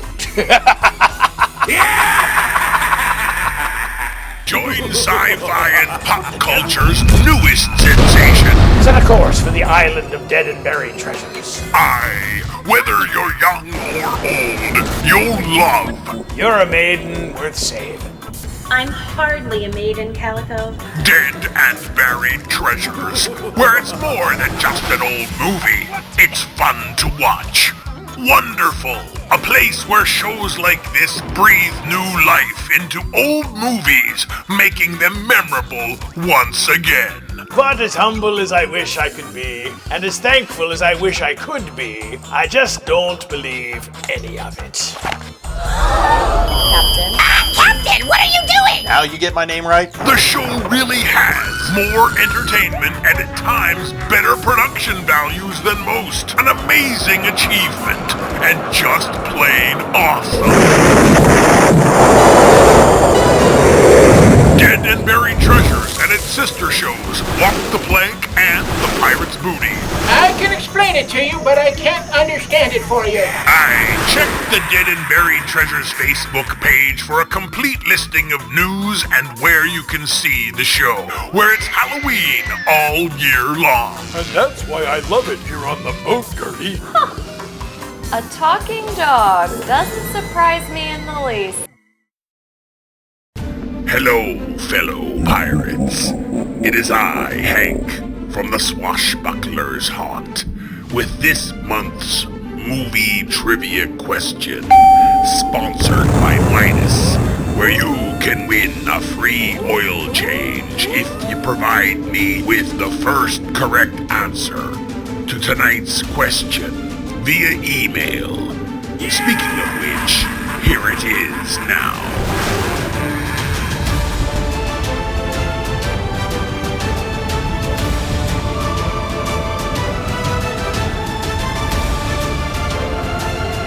It'd be a stormy sky ahead, but if you know the answer, make sure to drop us an email at Dead and Buried Treasures. If you're the first matey with the correct answer, you will win a free oil change for your horseless carriage, courtesy of Midas in Washington, where you can trust the Midas touch. And keep watching Dead and Buried Treasures all night long. One winner per show, me hearties. Stay the course, me fiends, and abide by the code. It's the Pirate's Booty, our after show, seen immediately after Dead and Buried Treasures ends. Captain Calico Drake and series creator Eric Sprouse take your calls for up to an hour, answering questions about the series or whatever's on your mind about the Swashbuckler's Haunt, the club, convention appearances, and much more. That's our after show, the Pirate's Booty, taking your booty calls till the wee hours of the morning, immediately following Dead and Buried Treasures on most affiliates.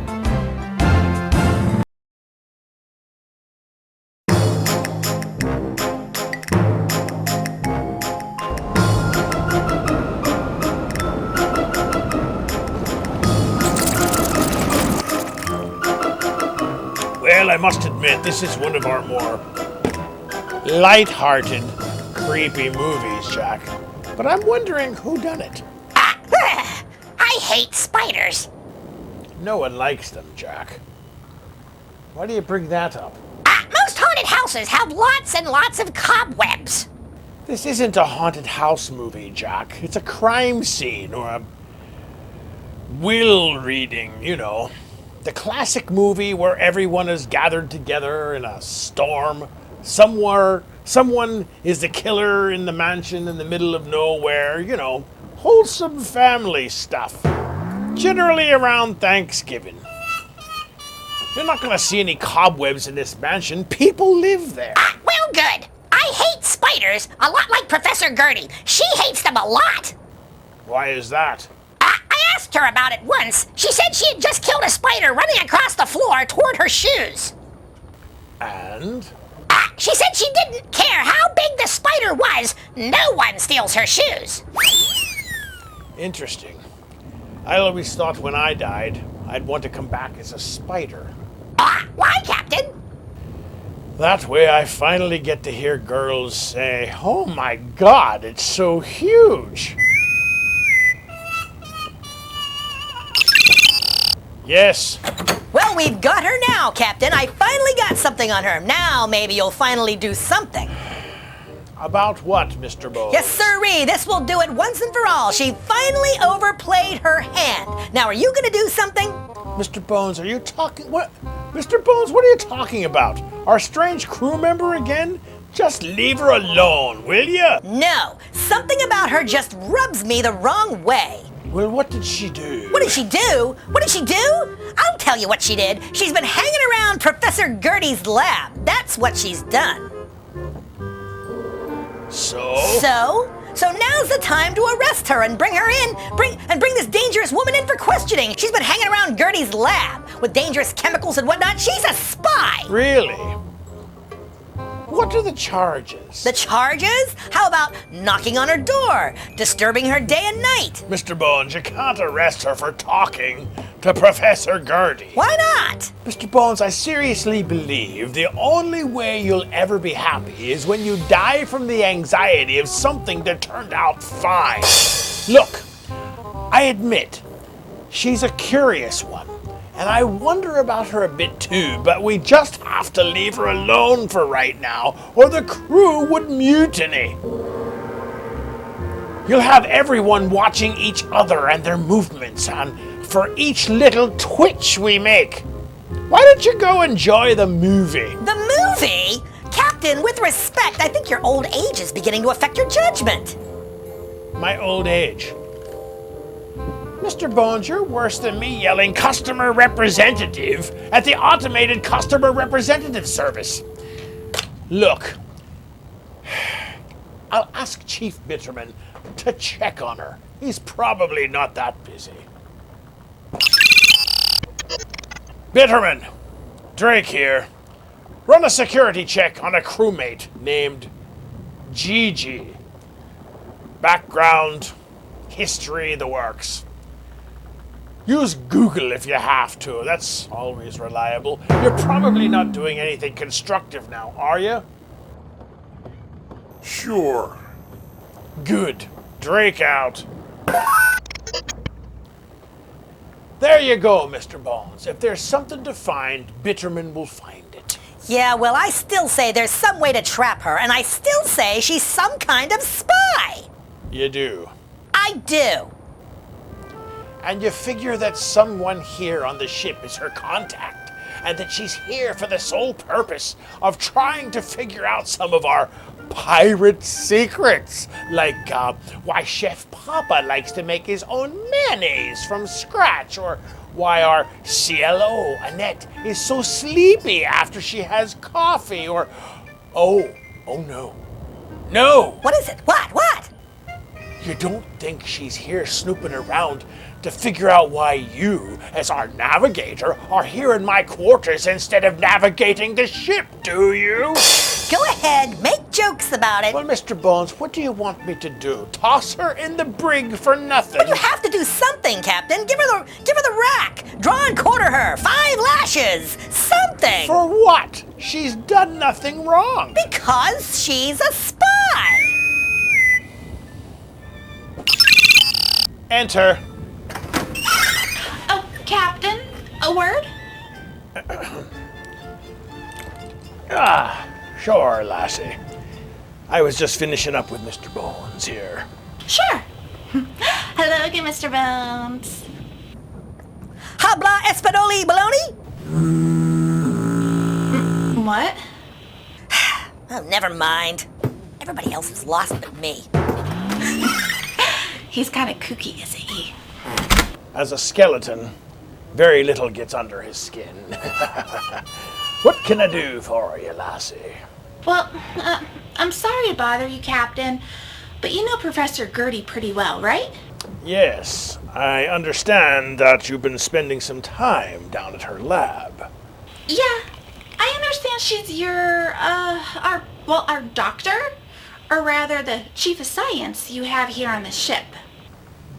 Yes, but you already knew that, didn't you? Oh, I knew that even before I met her. You did. I did. Like the rest of us, too. Yeah? So let me see if I get this straight. You knew everything about all of us, about even her, Professor Gertie, even before you met any of us. Yeah. What, are you psychic? And you two never even met?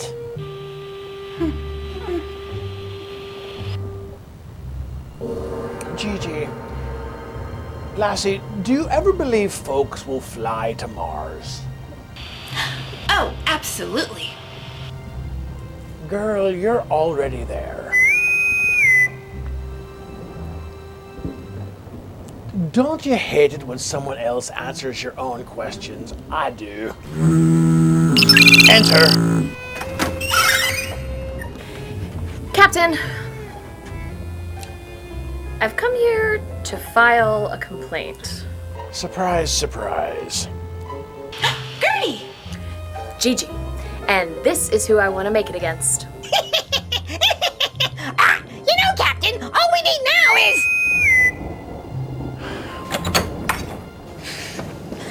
Captain! Enter. Captain! You know, I bet you're here to file charges. I am. Annette! Jack! Annette! Gigi? Annette? Gertie! Ladies! Captain, I have reason to believe she is crazy. So do I. Oh, I know she is. Or you are. Or she is. Probably all the above. Cackling hens. Hi, Annette! Jack? My, you look very, very pretty today.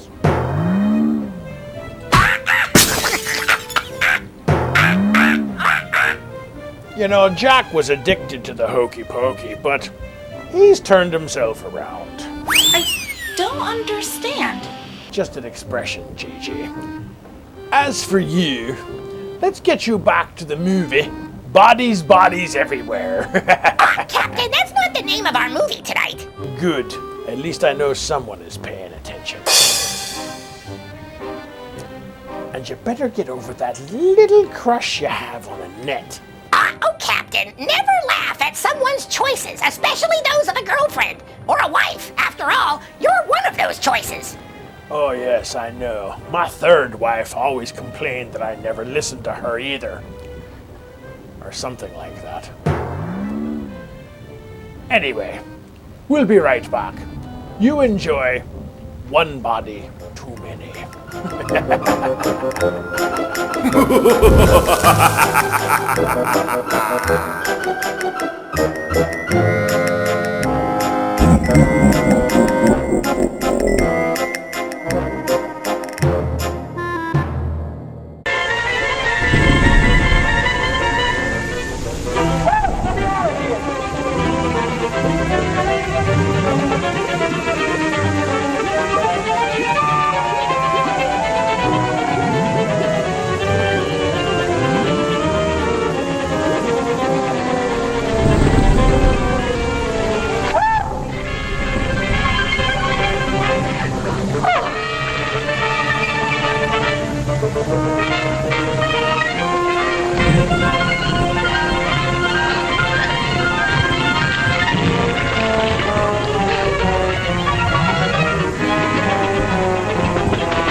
Are you all right?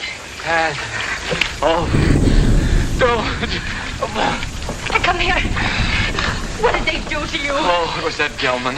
He's the one that talked me into this. Wait a minute, there's something here. Oh, it's a goldfish.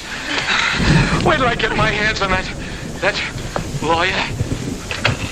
You mean you think the girl... Perfectly safe, he said. Nothing could happen to me. Why, it's as simple as a straight life insurance policy. You know what? Oh, what's that, my purse? Oh. Well, Gelman. Sure, it was Gelman. He knew I wouldn't leave you here all alone, so he cooked up that scheme just to get me out of the way. Even made me get in that coffin. Then after he and his accomplices had got me out of the way, he thought he'd have a clear field. But let me tell you... Uh-oh. What are you doing? I want to see if they had time to steal the body while I was drowning. You mean the body's in there? Yeah, it's still... It's Gelman. Rutherford's gone and he's in there dead. Mother? Well, I don't think he'd exactly hang himself on a coat hook to commit suicide. Or would he? Oh, don't leave me. Hello? Mr. Gelman, Dead. This is dead, too. There. Now, don't get scared. Oh, but I am scared, Albert. Aren't you? Who, me? I've been scared since 8:30. What are we going to do? There's a murderer in this house. 3 of them. Any one of us might be next. Not if we catch them first. How? I'll show them. I'm through being pushed around. I've been bopped, clopped, and clunked. I'll show them that they can't drown Albert Tuttle and get away with it.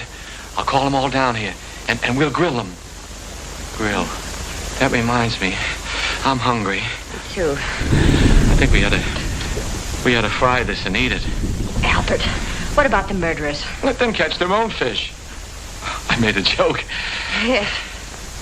Poor Mr. Gelman. Why would anyone want to kill him? Never mind that. Then what? Well, then we came back here and we went to the closet, and there he was. Dead. What about my uncle? Where is he? We'd better find the body before it's buried. How can you be so cold-blooded? A man's been murdered, and all you can think about is your inheritance. Whoever stole the body was thinking about it, too. That same person murdered Gelman. There were 3 of them. I saw them. You saw them? Why didn't you say so? Who were they? It was dark. I couldn't tell. You couldn't tell? Merkel, Yes, sir. do you always sleep fully clothed? No, sir. Then what are you doing dressed at this hour of the night? I was waiting for the next occurrence. Oh, then you knew something was going to happen. Well, didn't it? Having already been aroused once before, I thought it would save time if I remained in my room on call. Is that how the mud got on your shoes? Waiting in the room? I stepped out to let the cat in, out of the rain. What rain? What rain? The rain that's falling down, sir. What is the trouble? I heard the commotion. Where were you, Professor? Watching Venus under the rain. Mr. Gelman has been murdered. Well, you're not surprised. Surprised? No. Not even at murder? No such a thing. Foreordained. Mr. Gelman in the shadow. An unlucky star. Very unlucky. Well, if the stars can tell you all that, perhaps they can also tell you who killed him. No. I am a scientist, Mr. Turtle. It's Tuttle. Not a detective. I can tell you this, though. Do not make too many plans for a birthday party yourself. You are under the influence of a very precarious star. Very precarious, Mr. Tittle. It's Tuttle. My car's outside. I'm going for the police. You'll never get there. Why not? Begging your pardon, sir. The bridge over the creek was washed out. I saw it from the tower. No one can get in or out. Then I'll walk. Suit yourself, sir. But the nearest telephone would be about 10 miles in the rain. Why do we waste time answering a lot of questions? We'd better start looking for Uncle's body. You look for him. I'm going up and lock myself in my room till the police come. Come along, Kenneth. Me too. I didn't come here to spend all night on a treasure hunt. Aren't you going to give us a clue? While we're on the subject, where were you when all this went on? I was in bed. Is that right? I suppose so. You suppose so? We have separate rooms. Well, naturally. I'm going to help them look. After all, I started... You should get out of those wet clothes before you catch your death. Oh, stop using that word. I'm all right. There's a vacant room next to mine. It was Uncle Cyrus's. You're going to use it. Come on. Good.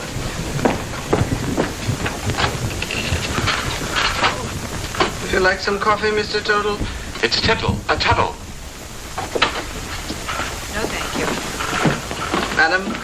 I don't need anything to keep me awake. None for me, thanks. No. If you find anything, call me. I'll be in my room. That'll be a novelty.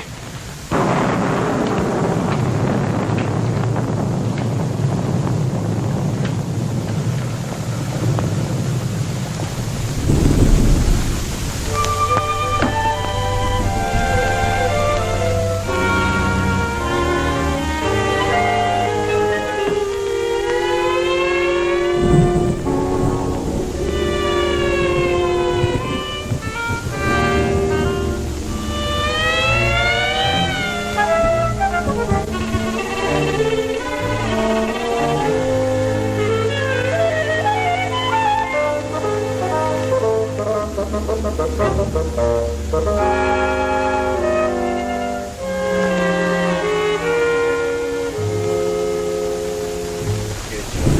Gelman business wasn't at all smart. You don't think I killed him, do you? If you didn't, who did? You might have. Well, me. Listen, you're not trying to pin this on me, are you? Oh, don't be silly. We were all together. Except when you went for your coats. Stop it. Somebody else wants the will changed even more than we do. Enough to commit murder.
What is it? Oh, the murderer! He was here! Where? Right here on the bed beside me, trying to choke me. Go back to sleep. You had a nightmare. Oh, I didn't. I tell you, he was here. He was right there beside me. Wait till I finish brushing my teeth. I'll find Jim, get you a drink. I don't care. Oh, Kenneth, please! He was here, I tell you.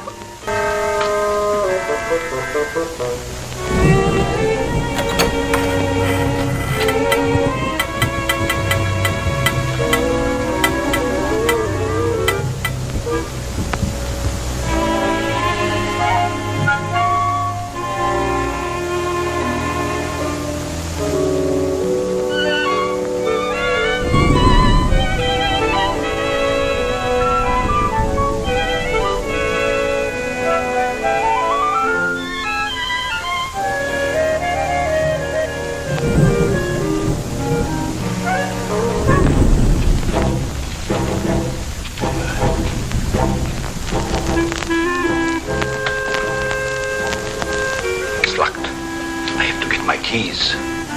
Let's get it out of the way for the time being. All right.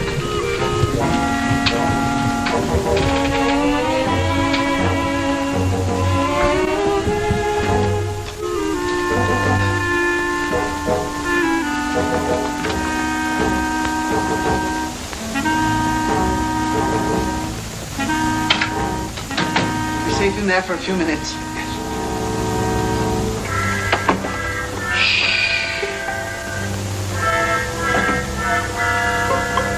Here's one with a couple of snorts left. And here's a full one. Just take both of them. That's just what I was going to do. Good.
real kick-in. Yeah, I wonder whose it was. Who cares? I'm gonna sing a song about a murder. Who are you shushing? I guess I can sing if I wanted, can't I?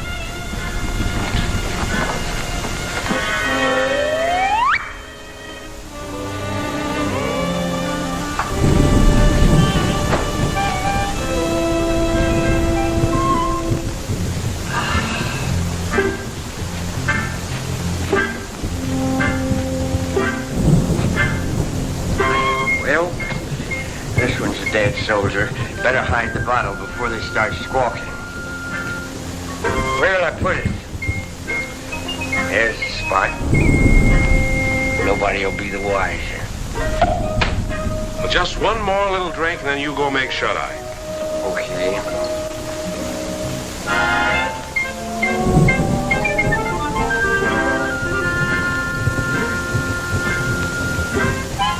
What's that? What's what? I think I've had enough. Good night.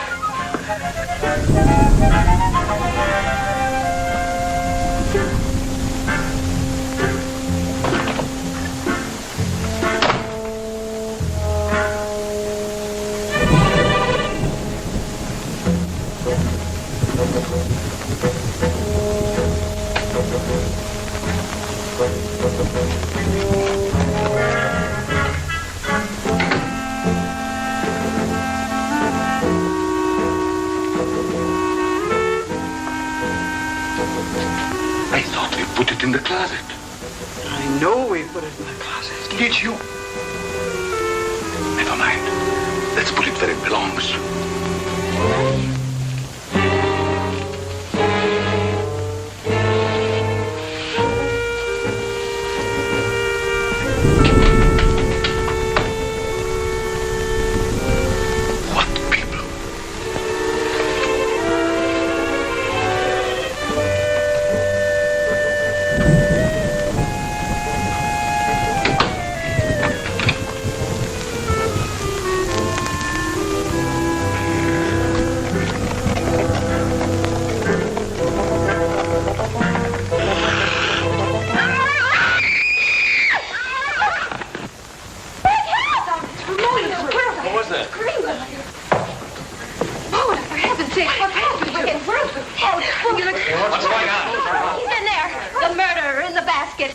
Is he?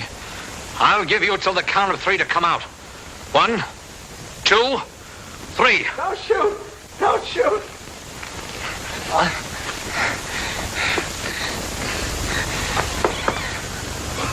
Oh, Carol, I can explain everything. It's embarrassing, isn't it?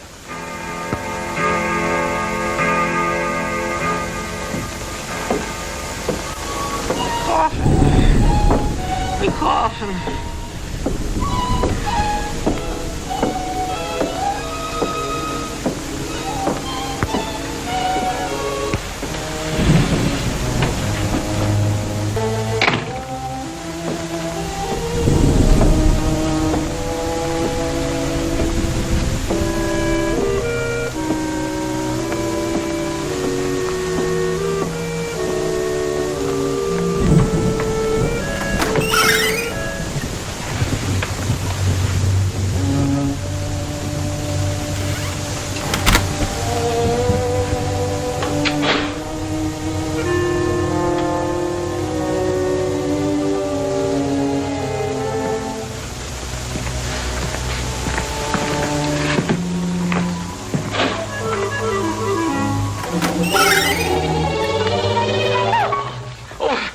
Scream like that, your skin. Mr. Tuttle, what are you doing here? Well, I heard footsteps. They sounded as if they came from up here. I heard them too. I'd have sworn they came from right over my head. I guess there's nobody else here. Must have been the wind. We better go back before someone else hears us and start shooting. Yes, we'd better.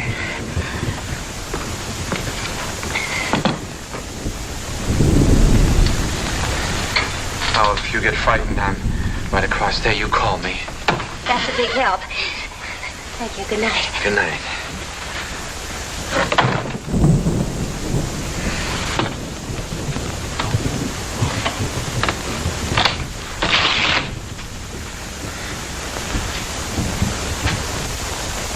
Good evening.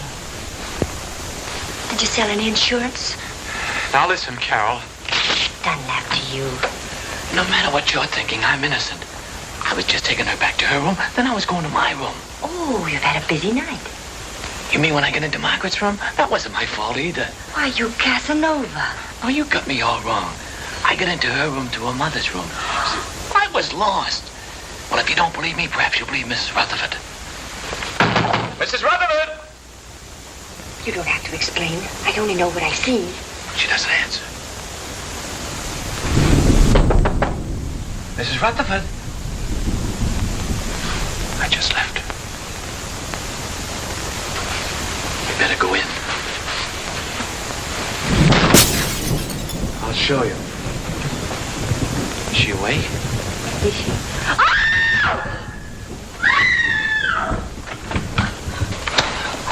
What's all the racket? Pounding on walls, scream? How did this happen? I don't know. I was with her a few minutes ago. Mona! Mona! I'll kill you for this! Let me go! I'll kill you! Wait a minute. I don't know what this is all about. You don't think I had anything to do with it? That's absurd. I just took her back to her room and I didn't even go in. That's Carol. She saw me come out. I mean... I thought you said you didn't go inside. I didn't. I just looked around to make sure that there was nobody there. Then you were inside. Oh, that doesn't prove anything. Suppose he was inside. Then he was the last person to see her alive. He just admitted it. I didn't. Anybody could have gotten in here. How? Through the panel. There's a spring here. You just touch it and this panel opens. There's a secret passage in back of it. It's there someplace. Save that for the police. Only the next time you better make it better. Police? I came here to sell insurance. Brother, you better have some. Oh, Jim, what right have we got to judge? Look, Carol, a murder's been committed. 2 murders. By his own admission, he was the last person to see both murdered people alive. Then he pulls this phony story about a secret panel, only there's no panel. And Uncle Cyrus' body is still missing. I'll bet he stole it. I didn't have anything to do with it. I came here to sell insurance. Why should I go around killing people? Well, that's something else for the police to find out. Let's lock him up before he has a chance to kill somebody else. Now, wait Come on, you. Wait a minute, I'm innocent. You can't do this to me. I tell you, I'm innocent. Put it in the tower, Merkel. Yes, sir. What are you going to do to me? We're locking you in here. Chair, here's the key. I wish you'd listen to me. The real murderer is still at large. Sure, we'll listen to you when the police get here. Are you sure this is the only way out? The only other way is straight down. Good. Shall I take him out, sir, and push him off the ledge? You could say it was an accident. No, Merkel, we let the law take its course if he's quiet. Of course, if he tries to escape, well, that's a different matter.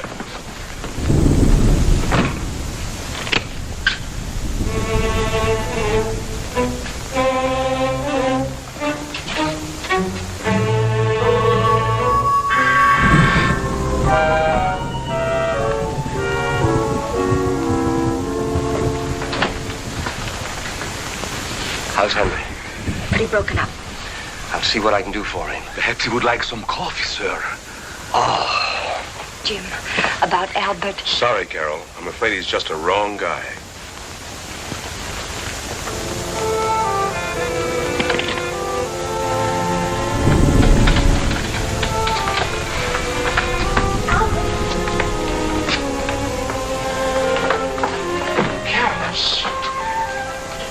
They don't know I'm here. I stole a pass key. You better leave before the police suspect you, too. You believe me, don't you? Of course I do, and so will the police. I'm not so sure. It's just my word against the evidence. Even the stars are against me. The professor said so. Now, don't get feeling like that. Everything will turn out all right somehow. Stars or no stars. Look, it's clearing up already. Maybe that's a good sign. I wonder which one is mine. You know, the precarious one. Don't tell me you're falling for that hooey. You can't tell. There may be something to it after all. How can those little pinpoints influence your life? You can't even tell them apart. Not even through this thing, I'll bet you. Probably has plain old-fashioned window glass in it. Oh! What's the matter? Something in your eye? Look at it. Look at it. It's nothing. It's him. It's he. Oh, no! Wait for me!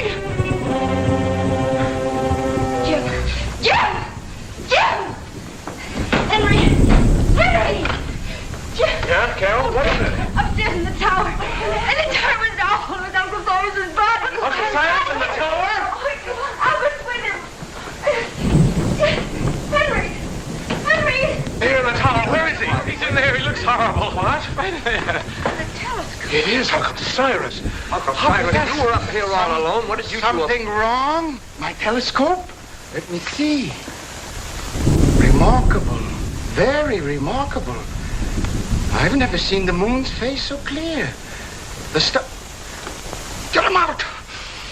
Get him out! He'll ruin my lens! What kind of a joke is that? This is not a toy! Get him out! Henry!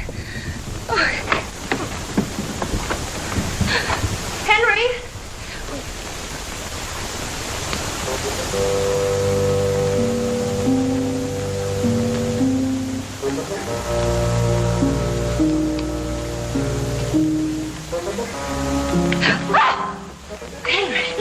Are you all right? Albert was right. Someone must have used this passageway to kill Mona. Henry! Then who? Somebody else who got too nosy. I don't understand. Oh, you don't mean... Oh, surely you don't mean... You killed Mona and Mr. Gelman! Could have been alive, but she followed me and found out too much. But Henry, Uncle Cyrus liked you. He lied, the old hypocrite. I know. I read his will. He didn't think I'd get anything. But now I'll get it all. All of it, because I'll kill everybody who comes in my... What was that? Sounded like Carol. Where did it come from? It's down there.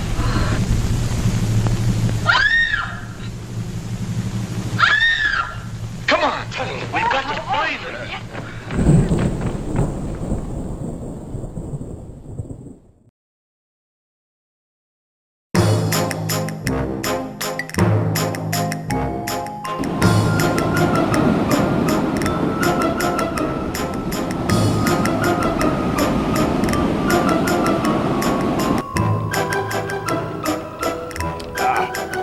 Welcome back, you bill-sucking biscuit eaters.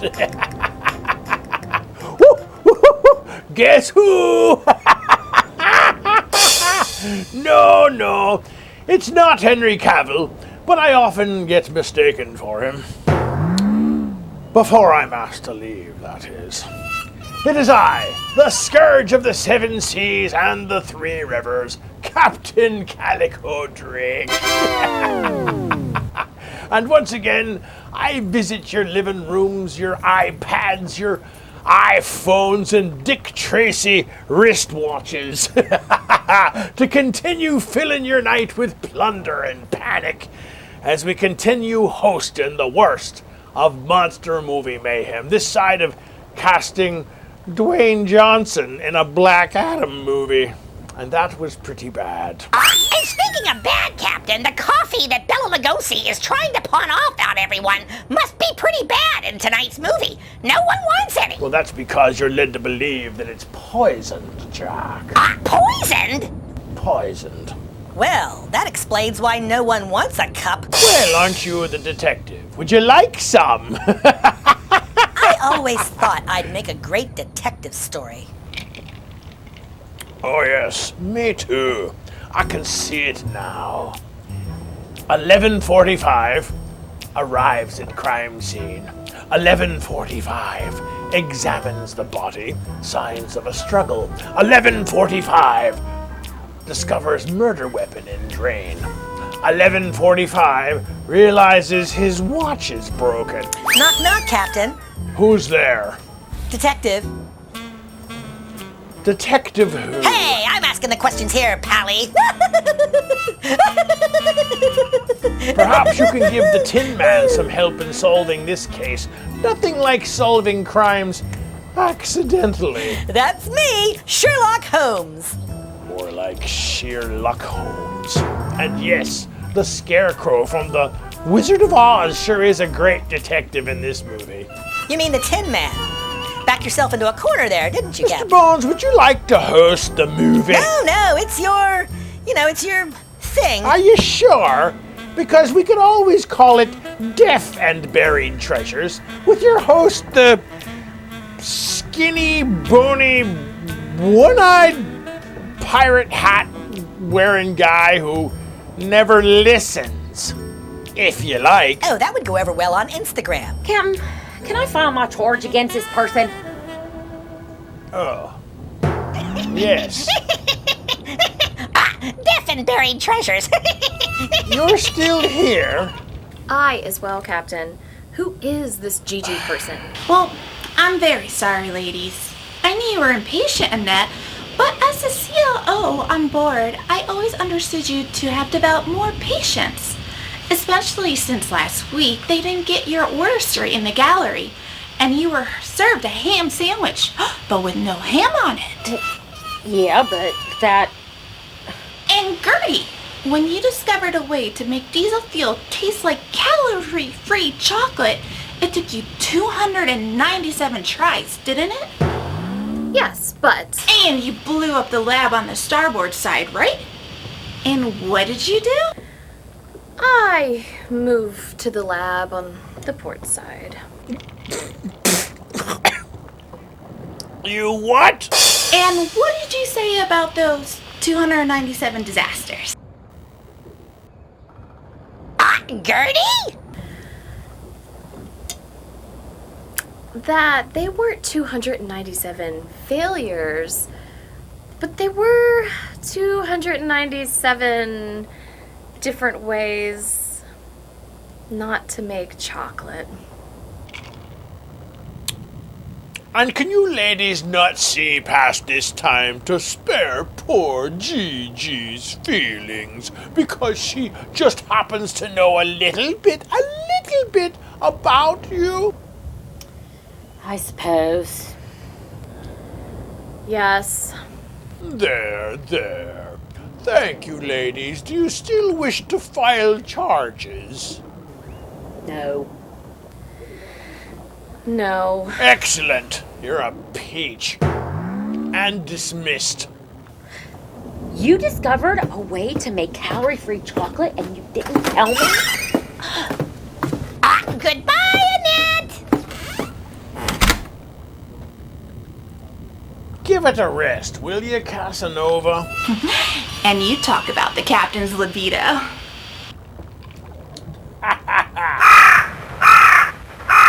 You don't think I was too forward with them, Captain, do you? Forward? Why, no! I'm surprised you didn't ask one of them to marry you. What's wrong with you, girl? Are you shy or something? You're being sarcastic, aren't you? Just a tad. But you have to admit, Gigi, you came on a bit strong, and while you seem to know everyone, you've also spooked everyone because now they think you're strange, and now, well, you know how gossip on a ship spreads.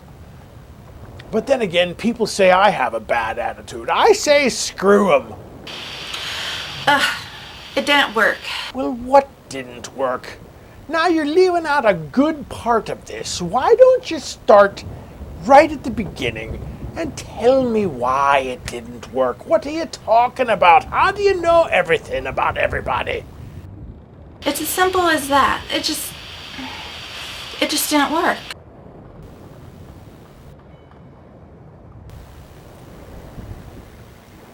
Mr. Bones, if you will excuse us. What? Jack gets to stay? Jack is a bird. Oh, sure. Get to the good stuff and finally discover why she's here and then kick me out. That's just great. Thank you, Mr. Bones, for being so understanding. Jack, you stay. Oh, very nice. That's nice. Why don't you just say, Mr. Bones, get out? Get out. Are you kidding me? Well, he is the first mate. Fine. I'll go navigate something, like the ship, or maybe not steer us into rocks, or the shore, or the cast of Cats, or the cast of Rent. Now, where were we?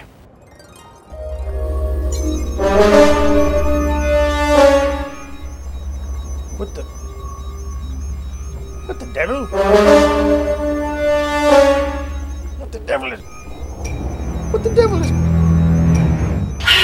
Well, this didn't work. I need to think. What the devil is going on? Why can't I move?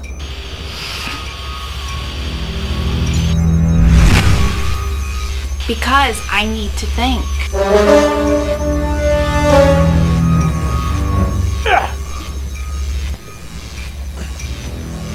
Well, this is awkward. And it looks to get even more grim, mateys. But in the meantime, before we get into this, why don't you watch these horrible, horrible commercials? Are they really that horrible? I mean, they're on your show. Well, I used to think I was indecisive, but now I'm not so sure. We'll be right back.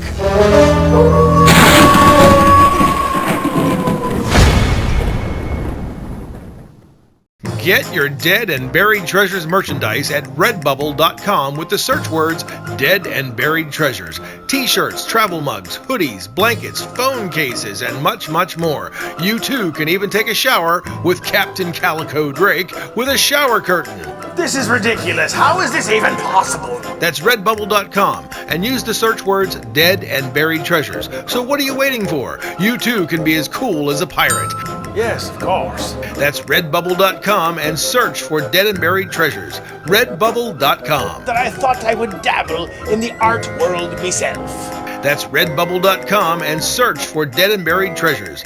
They'll no doubt want to pay top dollar for me service.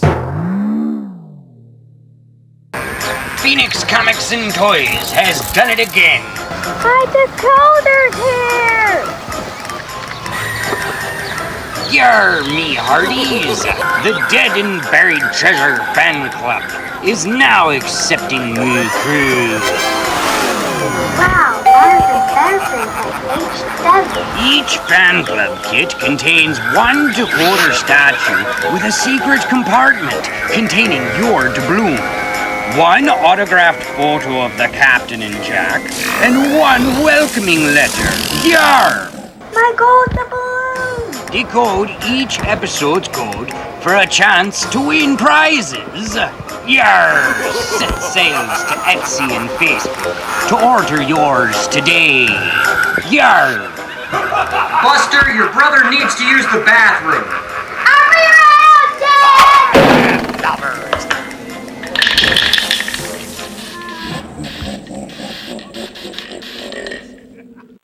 Ahoy once again, ye scallywags. It is I, Hank, from the Swashbuckler's Haunt. It's time to reveal the answer to last month's trivia question, sponsored by Midas in Washington. Here was that question.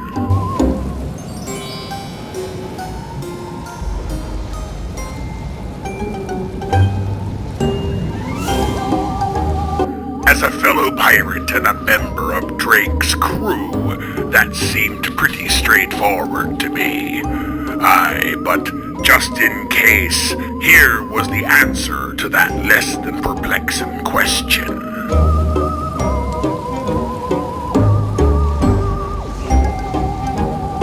Our winner was notified by email, of course, where they won a free oil change at Midas in Washington.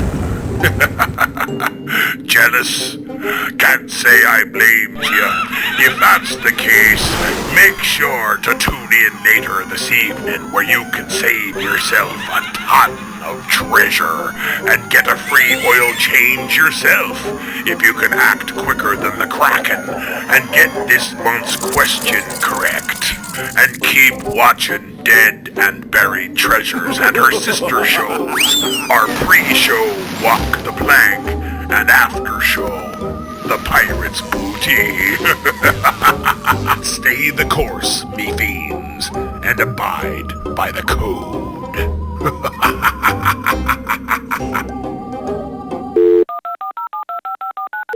Arr, we asked, and you responded. Hi, I wanted to call in and just tell you that I just absolutely love watching Dead and Buried Treasures. I watch it with my kids, and my kids just think the bird is awesome. And I myself love watching the ghost and horror movies. It brings back a lot of memories. I used to watch those with my parents, and I just think the show is awesome, and we need more shows like that. Hey, I was just calling in because I wanted to say I like what you guys have got going on there. I really enjoy watching it because I used to watch shows like this back when I was a kid, and watching it brings back a little bit of nostalgia from before. And I just wish there was more shows like this on the air now, because watching it brings back all those memories of before, and it's just really nice to see all that. Hey, I wanted to call about the show for Dead and Buried Treasures. Just wanted to say, great show, especially during this time in the way this country is. It's funny. It's just a good, entertaining type of show. My family watches it all the time. It'd be great if we actually got to see it on TV versus sitting there on the iPad watching it, or on the phone and watching it, whatever. But it's fun. It's very entertaining. Makes me laugh. At the end of the day, we need more shows like that. And I really appreciate your time. I really appreciate your effort putting into it. Just a good time. I hope you keep doing it because we love watching it. Thank you very much. I just had to call and tell you that. Appreciate it. Bye-bye. There are no further messages. Operators are standing by. Call now. It's the Pirate's Booty, our after show, seen immediately after Dead and Buried Treasures ends. Captain Calico Drake and series creator Eric Sprouse take your calls for up to an hour, answering questions about the series or whatever's on your mind about the Swashbuckler's haunt, the club, convention appearances, and much more. That's our after show, the Pirate's Booty, taking your booty calls till the wee hours of the morning, immediately following Dead and Buried Treasures on most affiliates.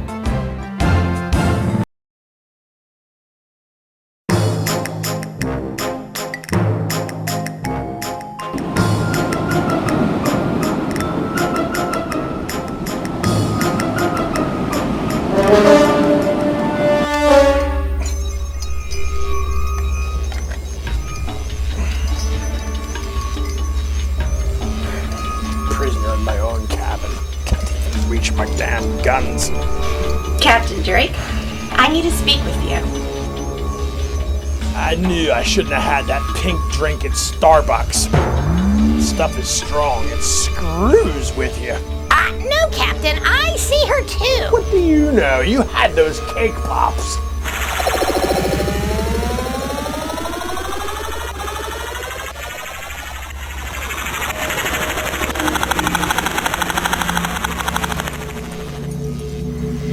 Captain, my name is Calypso. I am what your culture might refer to as a sea goddess.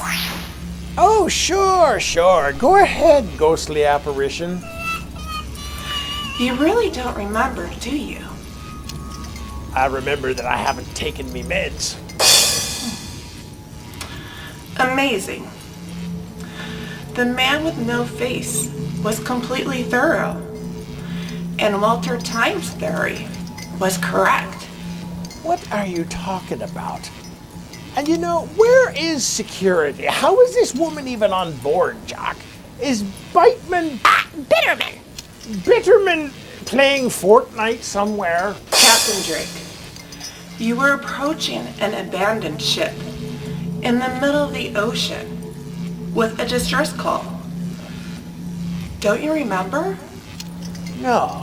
What are you talking about? And Jack, why have we not tasered this woman? Captain, you must remember. Think. You were approaching the ship. You were under a yellow alert.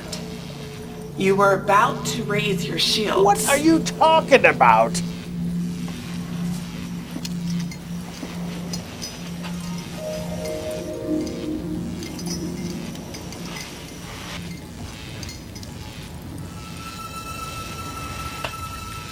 Think harder.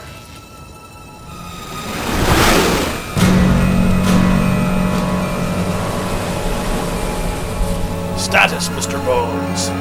She hasn't moved. She hasn't communicated in any way other than a distress signal. You're using some type of witchcraft on me. Could it be another one of our ships floating around here, perhaps abandoned? Possibly. It's a large ocean.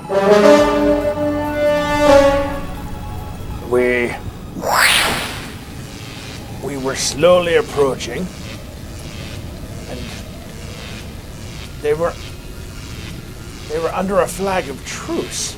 Yes, that is correct, Captain. You were about to offer assistance with this ship. And then nothing. The usual day-to-day operations. Captain, that was months ago. Months? And now, here you are operating normal, watching movies, sponsoring trivia for viewers. How? How did we even get here? It was like an edit in a movie. Yes, Captain.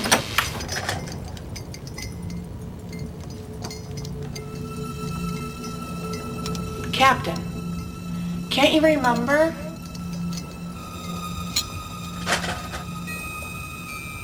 How did I not remember that? It's like your memory is erased. And what happened to that ship? You suspected a spy. A double agent was on board too. Do you remember? Yes, I do. We believed that there was a spy on board, but we didn't know who. Yes, Captain. That's because you are that spy. What? You are that spy from a certain point of view. Oh, there you go, getting all Obi-Wan Kenobi on us. Captain, you do have a spy on board. But because the man with no face has taken away your memory, you aren't doing yourself any favors. And that's why you think the captain is a spy? Again, from a certain point of view, you're more of a sleeper cell, I think. And we're trying not to wake him. I need to find Jasper. Jasper? I don't know who you're talking about. Captain, you know nothing of your true enemy. You don't even remember the battle that you lost. Lost? I don't lose battles. Can you even recall where the siren is? You're worse than she is, talking in riddles, always wanting me to talk privately about something. At least she's in a bottle. I could always cork her. I bet. Captain, please try. Can't you remember a battle? What battle? The ship you approached under that flag of truce was a Trojan horse. Your greatest enemy was on board with 2 other vessels nearby, cloaked with the 22nd century technology.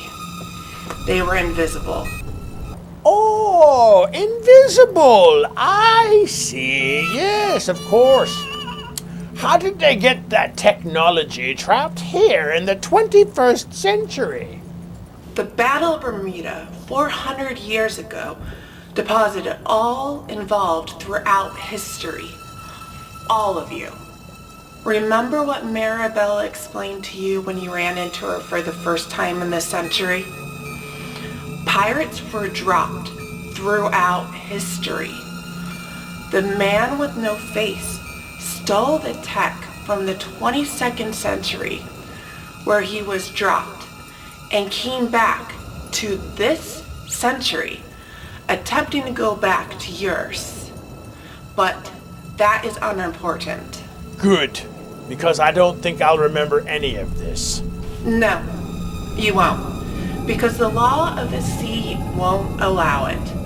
I'm abusing my power right now as a sea goddess to tell you any of this. But I have to find Jasper. There you go again with that Jasper person. Who is that? Captain, please. All right, very well, but what is it you want with Jasper? I'm giving you a second chance. I am sending you back. You need to win that battle. It's imperative. We do? Why? I mean, good. What happened the first time that we would need to change the outcome? The man with no face hit you from both sides with two invisible ships, was distracting you with one in distress, with in actuality was a fully functional warship from your century that just looked abandoned. You lost. He then captured you, erased your memories, planted new ones, and included a trigger signal that when the time was right, you would sink your own ship and kill each other. A ploy he was using as a backup plan, because he does not know the location of the island of dead and buried treasures. That battle directly affects you, Atlantis, the world, and it's a cornerstone for the entire future of the planet. It's another secret clash that no one will ever hear of. It will have repercussions throughout history for everyone. And what will I have? The thanks of a grateful world. Not even an Arby's coupon. Pass. I mean, how is that even possible? How is it even plausible? How do the lives of a few worthless pirates affect the entire world? Not a few worthless pirates, Captain. The island of dead and buried treasures. With the island under his control, he can summon anything and anyone to do his bidding. Godzilla, a lightsaber, Lord Voldemort, any weather-controlling device you've seen from the Bond movies, even the Empire from Star Wars.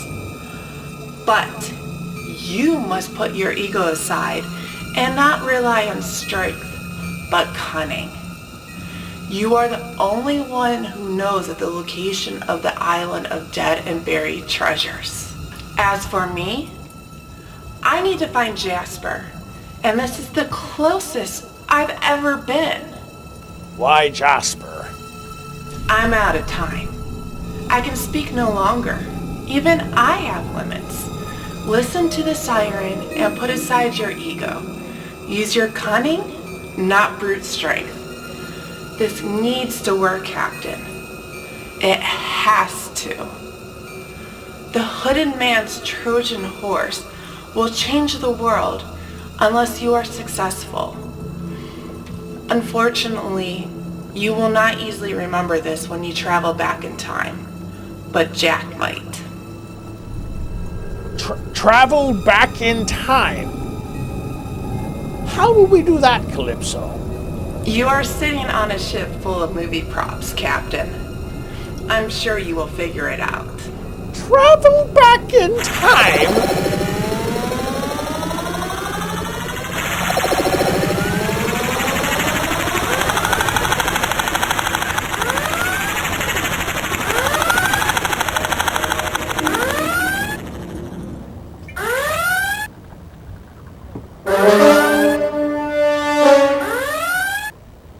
Jack! Here, Captain! Did you just experience what I did? 100%! Good. It wasn't just me. No, sir! See, this is the weird crap that happens to me all the time, mostly when I'm shaving. And Calypso? I don't think she's here, sir. Security alert. Hi, Captain. This is Crewman Giles. This is the captain. The crewman named Calypso. Gigi is to be arrested on sight and approach with caution. Drink out. Captain? Enter. Captain? Where's the spy? She couldn't have come past me. I never left the outer hallway. Wait. For now, Mr. Bones, inform Chief Bitterman and security. They will find her. As for you, let's get you back to the finale of One Body Too Many, starring Bela Lugosi and Jack Haley, the Tin Man from The Wizard of Oz. You know, Captain, what did the Tin Man say when he got rolled over by the steamroller? What was that, Mr. Bones? Curses! Foil again!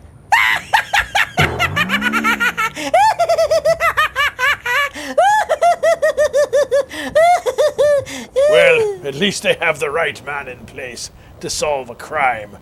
He's a lot like Iron Man, you know. Iron Man? Oh, yes. Iron Man fights the bad guy. The Tin Man foils their plan. Foils their plan, you get it? Oh, Captain, that's not true. Why is that, Jack? He doesn't have the heart to do it, get it? The Tin Man, the heart. Well, it's not your worst. Speaking of the end, let's get to the end of this shtick and to the end of the movie, One Body Too Many, while we try to locate Calypso. Gentlemen.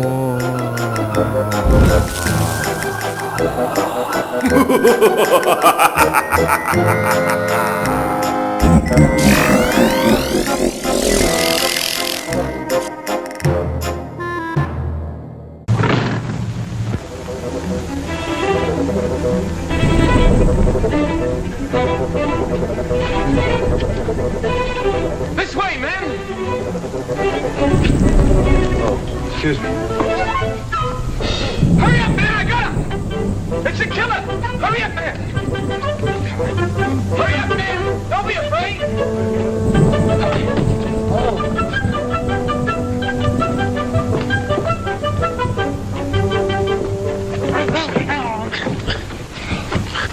Who are you? He pulled a knife on me. I'm a detective. A detective? Yeah, someone caught me on the dough. Well then, who bought me? The murderer! He's still loose. Down there. Hurry, he's got the girl. Come on, fellas. Hey, what about me?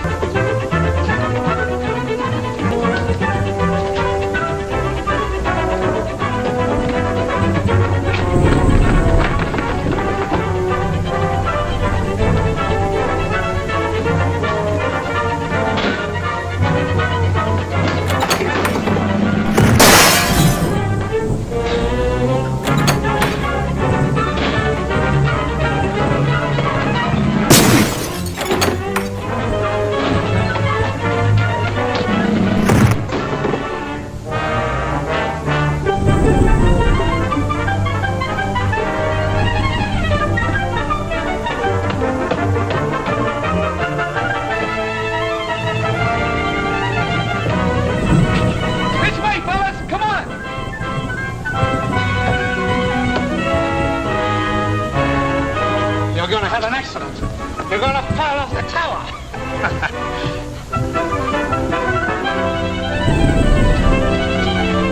Come on, man, we got him cornered. Where are they?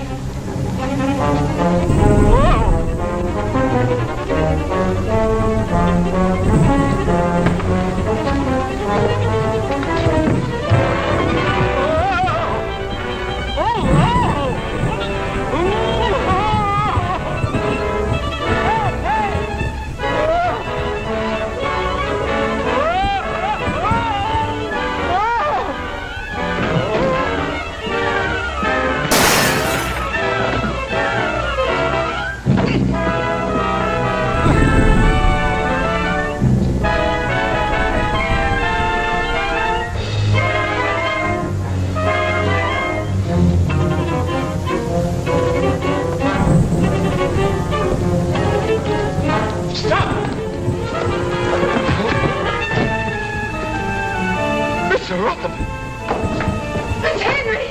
You killed him! I've had enough of your interference. He's going to shoot! Look out!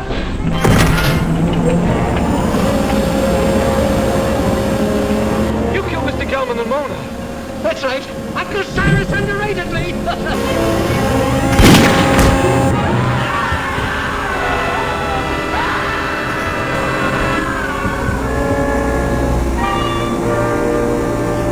All right.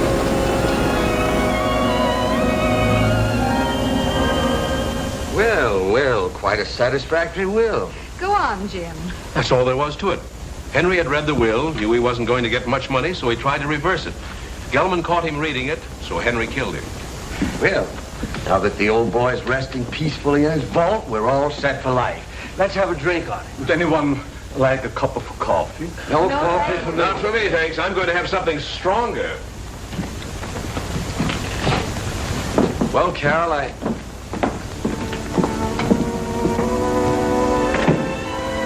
I guess my work is over here. I guess it's goodbye. I hope not, Albert. Maybe sometime, someplace.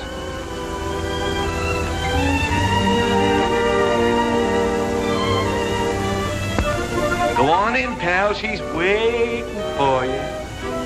Wait. You go in there, you'll never get out. You'll be hooked for life. Brother. Who cares?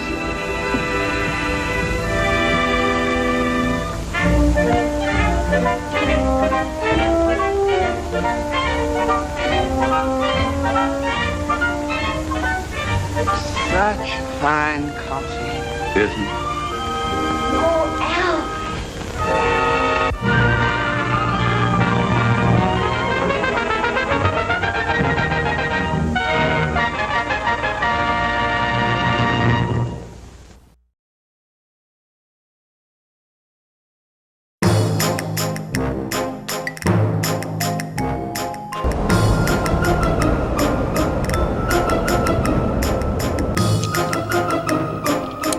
What the hell happened, Jack? The lighting was so bad. It was too dark to tell what happened. Well, from what I could make out, somebody accidentally activated the telescope swivel on the top of the building, and it pivoted around and knocked the killer from the top of the building. Jack Haley moved in to kiss the girl and was saved by love when it swung around and hit the bad guy. Wow. You have got a lot better eyesight than me. But I guess, me hearties, the moral of this story is having sex saves everybody in a horror movie. No, it meant that by choosing to kiss the girl, it saved their lives, and the killer, yes, sex saves everybody. Good. What's the movie next time, Captain? Oh, next time, we present you with a real thrill. Lesbian vampires are on the prowl, Jack. As we promised before in Fangs of the Living Dead. So, if there's any truth to that old movie theory that we have just discovered this evening, that sex saves everyone in a horror film, it will be a good one. Roll it!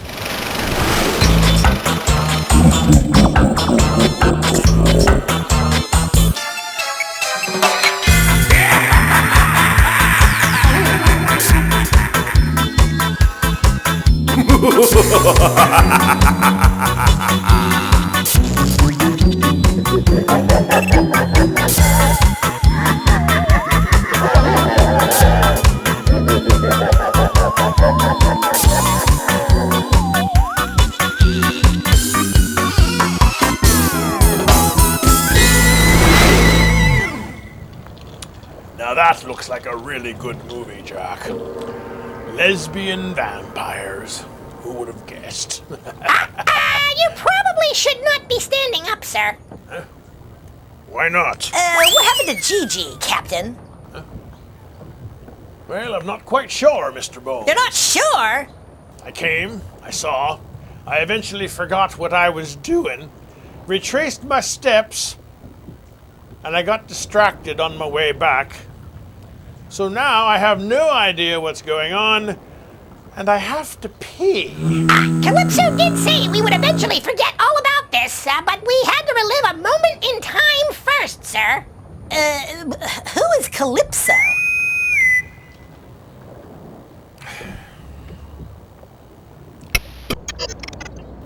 Yes, Professor.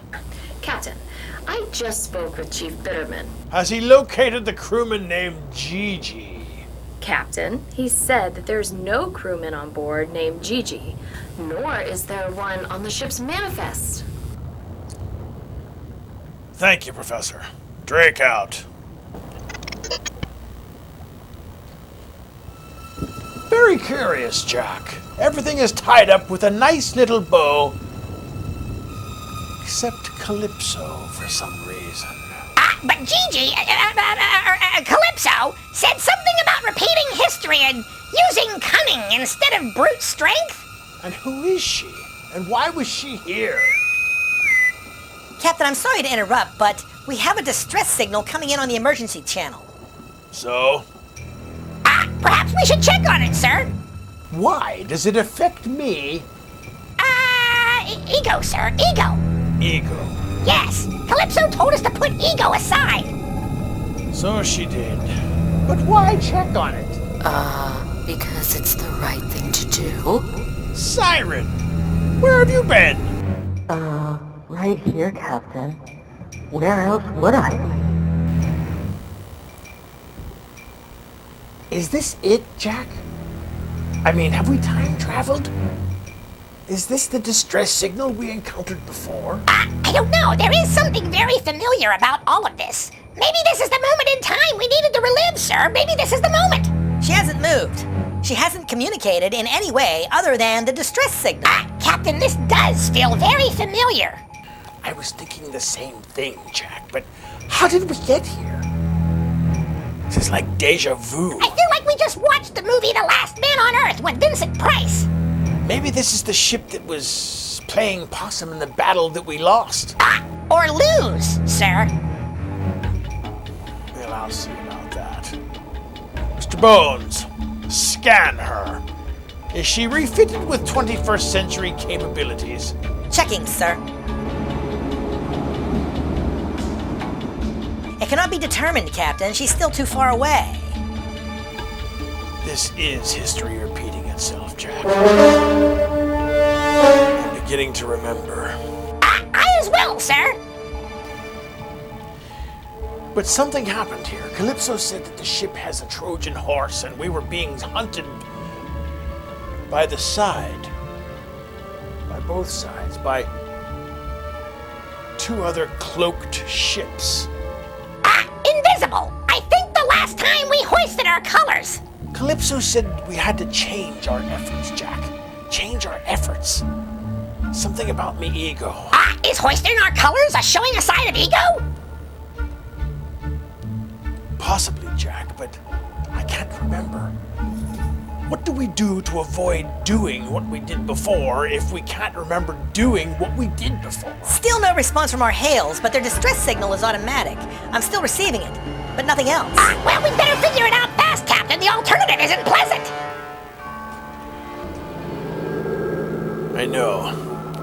Apparently we are ambushed, lose the battle, and somehow become brainwashed by this man with no face that Calypso spoke of.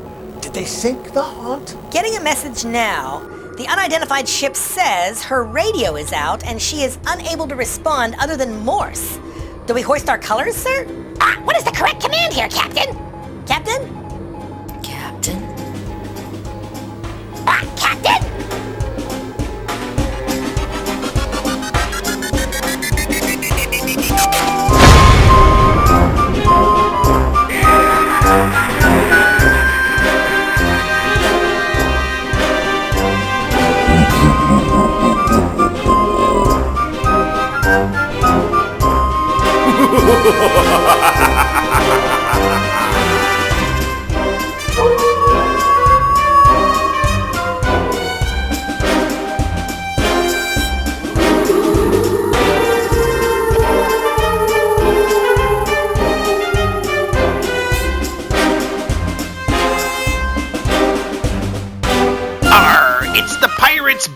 Booty, our after show, seen immediately after Dead and Buried Treasures ends. Captain Calico Drake and series creator Eric Sprouse take short calls for up to an hour, answering questions about the series or whatever's on your mind about the swashbuckler's haunt, the club, convention appearances, and much more. That's our after show, The Pirate's Booty, taking your booty calls till the wee hours of the morning, immediately following Dead and Buried Treasures on most affiliates.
Here's Gertie! Look at you, Oh, good. Just random poison. Just random poison. You're just carrying it around the ship. Yeah. You know, Captain, we got a rat problem. You got your rat problem. This will fix them rats. A stowaway, huh? I will say, she seemed real interested. Are my boobs good? Back up just a hair. Give me more boobs.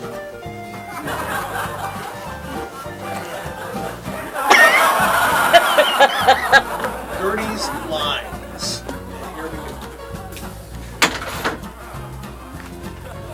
Outtakes moment. I like when you announce it. You know, when you announce it, it's not so much a blooper, it's you just showing off.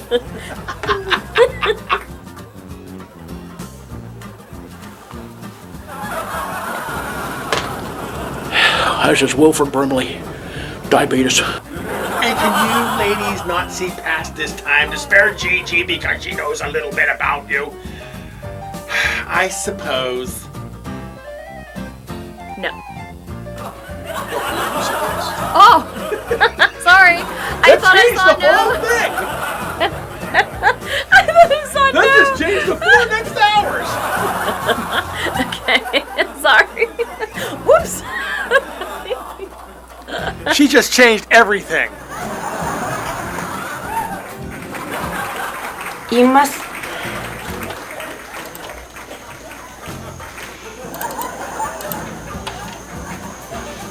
Sorry, people are cheering for the football right now.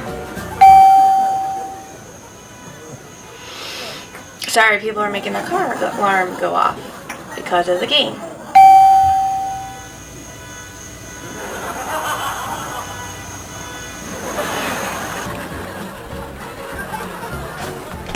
Oh! Well, they're ruined now. Thank you, Professor.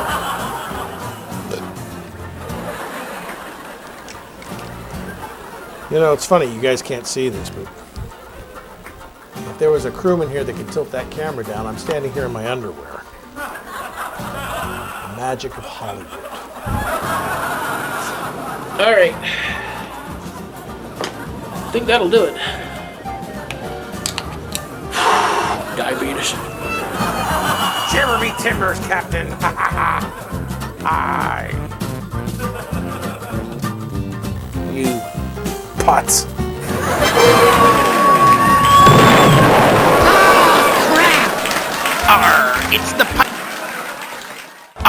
It's the Pirate's Booty, our after show, seen immediately after Dead and Buried Treasures ends. Captain Calico Drake and series creator Eric Sprouse take your calls for up to an hour, answering questions about the series or whatever's on your mind about the swashbuckler's haunt, the club, convention appearances, and much more. That's our after show, The Pirate's Booty, taking your booty calls till the wee hours of the morning, immediately following Dead and Buried Treasures on most affiliates. This triangle seems like the ultimate weapon. I join sci-fi and pop culture's newest sensation. How could you say such a thing? I was being purely professional. Dead and Buried Treasures, where it's more than just an old movie. Tell me over some wine to celebrate? It's a classic. 4 stars. It's incredible and amazing, and really delivers. Look at her. She's still talking. Probably about her therapist. No, Captain, you don't know that. Oh, yeah? And my therapist even told me it would be good for me. The show really has a chiller theater vibe. I can't believe me eye.